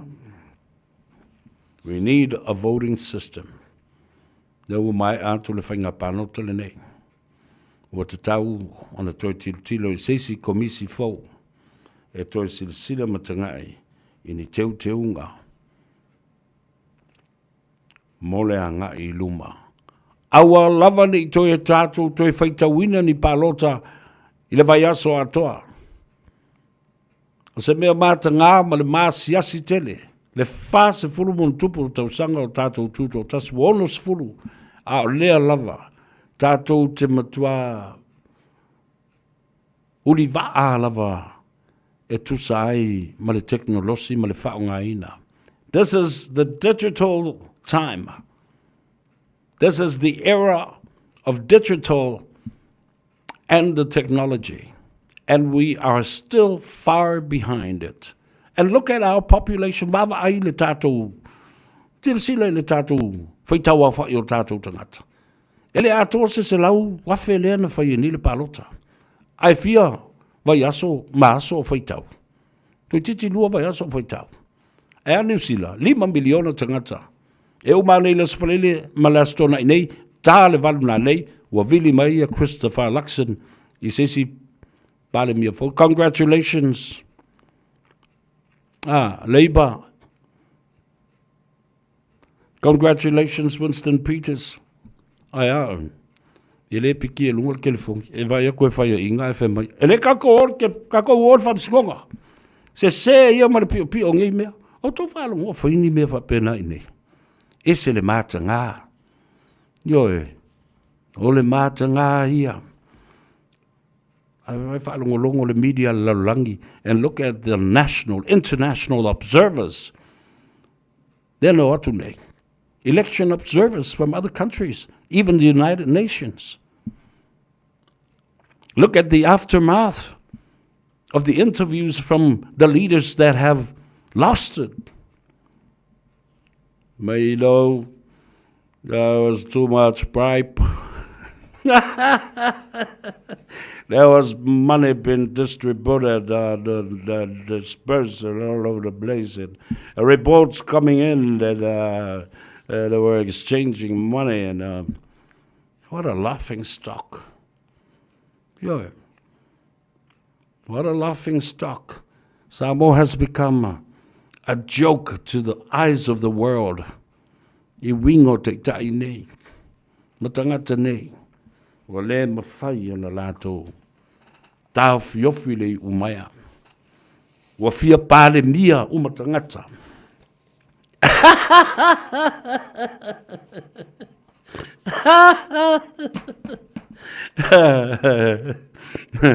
And the person that they cursed, the one person that they cursed and thinking that will never, this day will never come.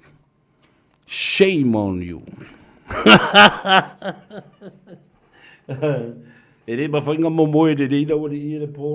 Oh my goodness. Ka fi tu ia le dinga sa ve. Ai ke se mai. Yang awe mal malamba le ia. Champing le mer. Tal pese o mai fai tal muri. Ta tu tau ba vai. Ya, sorry lo wefa malo ma fau ia I nga me I ngi po Mea tomu la valena o fai atua I whaafia E te lela mona ina le matui tui maletina Whaafita ulia watu tupu mai Taluwai lo mana oila upai Mr. Next time ele Zotalia oe iniva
so eteleto mana oyasinda le ala lena o utango si imai ai o ulima momomolo walo failana tangita utala tala mai fai mai ele ita usamilava isepai emana ola vai fiato foai sinta sabia se etala no asa omai o ai la oma ua ete fiano foai tau tala sa omai sungai lolu fa amaoni awa ole poe failanga papovi te maualunga foi ile fale loli esa o aile mala ile isi tauvanga esi lava ole ie faitanga Cinderella ea pei ke kaufa avalea Cinderella ea o lua male fale kea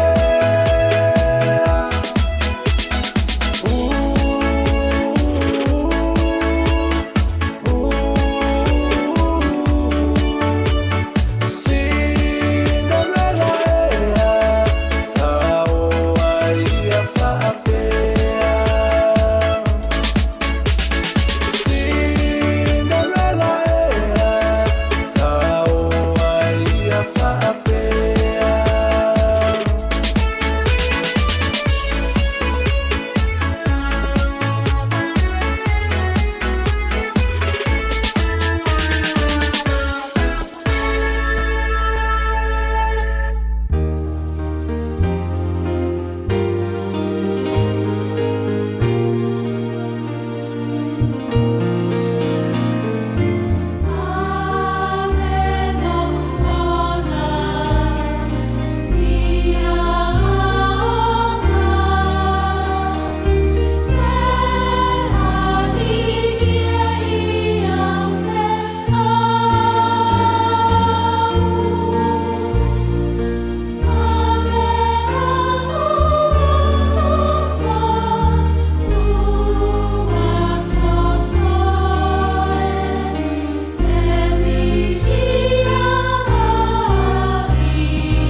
Whaftai I lea whai pese ale e kalesia e whakasai wiri ai ona o le tātou taimi I le nei a fiafi Mamori atuai le nganga whaftai I le whafonga tāpua I le atunu ona o me te tau ana o iai a tātou taluanga ma le whaasoa Ina ia nofo malama ai ia Samoa ma le tūlanga manuia o tātou o iai E le tau alunga, o le whainga palota ma le whainga whiriwhiringa le tunu. O le mea taua, o le ai o se mea na pisa ai pe vesi ai. Toa fi marie, fi le mu, ia whapena foi I le tūlanga o le saunga le mu. Whatalo whātu i le whātasi mai o le tamaya au mua ave, ia ma le tina ia au auna, le nofo alo ma le ngari i manu rewa. Ngā lo le sui fo manuia whaftai le mafuta mai. Wapena fo i le tamale, le to ina, ia fui ava tuyoti, ia ma le whaletua, ma le ai ngari. Ai askan kai fi ai ava la au i whaloa, ia ngā fua ele whaiva le to ina. Ia, ai le ngata fo i lea. O sio mātou tina o lo tap-tapua i mai Samoa. Le lavu te wa ai atu iai. Talo o whai le deilo matua o le moe. Ai nofo pēr sa i whaalongolongo mai le whaasoa a siana tamo le a tau o savea. Aso uma, mai le aso ngafua e tau le astonai. Thank you, Mom. I love you, Mom. Aftai lau tapo, inga malau te talo mai. Mau ai mawhauwhaunga ma upu e mamori ei sa vali. E mamori ei fo i le tō wha a te itai o le tātou a tunu ui lea taimi ma lea taimi. Maso uma, ma taimi uma lava. E mana o mi ai. Sio mātou anti matua, anti whaalawe lave, awha masanga poe la ulu, ma le tua while, ia Ivana, lo mai mo mai. Ia mai se foi, whaamdi atu ai ia le aso soifua, o le fionga ia fuatino, tongia, ua le au ngā upu, ia le whaamda tuino lo wa soifua, ile nei foi aso, ia mai se foi le tumaitai, le fine ia upu, le au ngā upu i Melbourne, i Australia, lof tele mo oe, and look after yourselves and have a beautiful, wonderful birthday. Mauto umolo whamna tuino uto wasoifua i le so. O nga tawalunga leo lautala i le fasili le mātala noanga ma le fionga i le Palestinian Senate a le palemene o tuila mamanua i le tae awana le la. Sa ofisilingi ai le fionga i le Palestinian Senate i atua olo mana ia fruen. I le tulanga o le tuua ia lana whainga malo ma tuila manua i le tu o le mata upu e winga i le aisa o lo sapalai mai i lau whanua ma ele o tuila manua. Lea o lo tuua ia ai ia le whainga malo alana fionga. O le tali e tua olo an lela. Mai le atau sa vea. Wa umana u whatoruina ia le ofisa o le puipuinga o le saunga le mu. Mai a upenga, whala au whaasaina, o whainga wha solitu la fono, wha vau malo, le Homeland Security. Neolo iai le fionga ia mai awa. Ina ia whaatino se lato su enga whaaloto i fale. Pe wha mao nia tua ingolo au maia i taitai o Samoa. Patasi ei malmatanga luenga le leo. O le saunoanga le fionga ia tua o lo o te matua i manino ai i le tau wha i nā loto ma le lautele. Whai mai le saunoanga tua olo. E tila fia oe le atau sa vea ano o mana o e whaile tu la fono. E le manuia. Ai o te manatu le tātou vā lunofo. E le tātou tū maleanga i whanua. Le mata upu lea. Au tiltilo. I le upu lea. E tau o le vā. E lua mata i tusi. Si pelango fie. Ai tausinga tā. Na toi e whamanatu mai ai i a te au. Le upu e masani o na whaia le mātou ta maa. Au te pese atu ai fo i le tele o aso. Na o le lua mata i tusi o le neitama i upu. O le vā whēaloa. O le vā tangata. O le vā ma e kalesia. Na o le pau alea.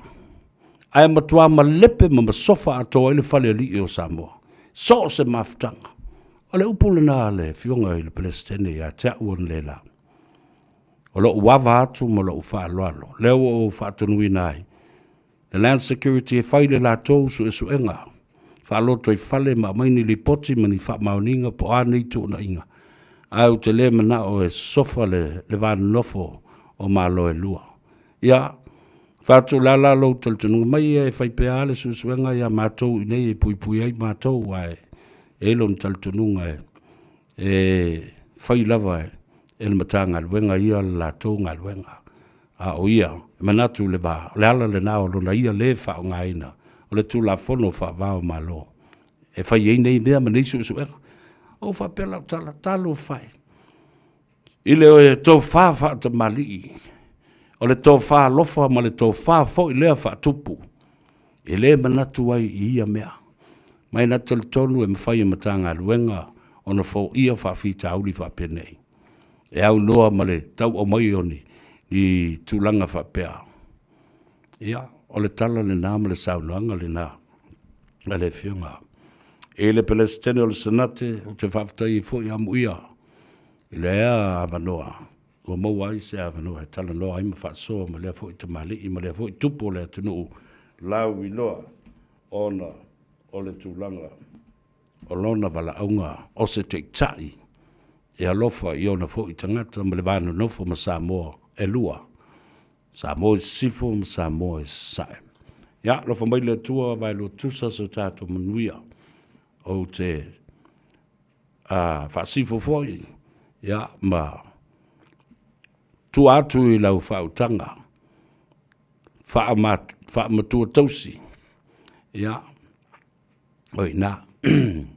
O e matua atu i ai. O ani wha le tonu. Ia.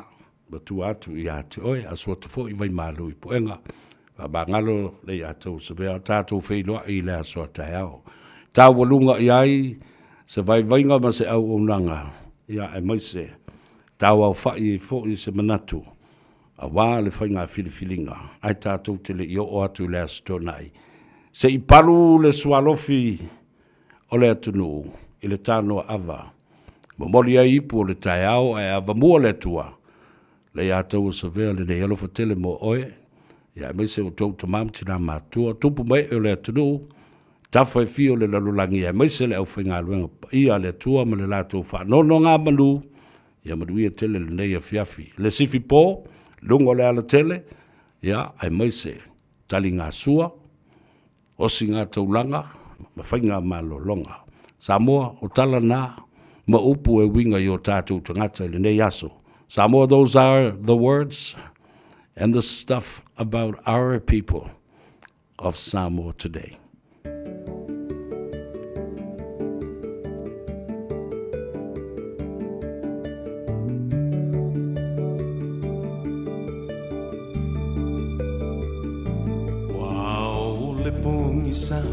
Whaapeo na puniti o le la Wawa o le langi O le timu fo i e le muta O fitilo na muenga Wa tofai baloi mata Fitilo fai solo Wa le tau ai lona loto Eu sou essa uia, o le vai no lea e te tau mawhaina Papu mai e le pauno, le whaamalu lea ua e la ina Ia whaamali e ina, pau o se mea ua au mawaina Whaalango mai, i lo utau au e te mapua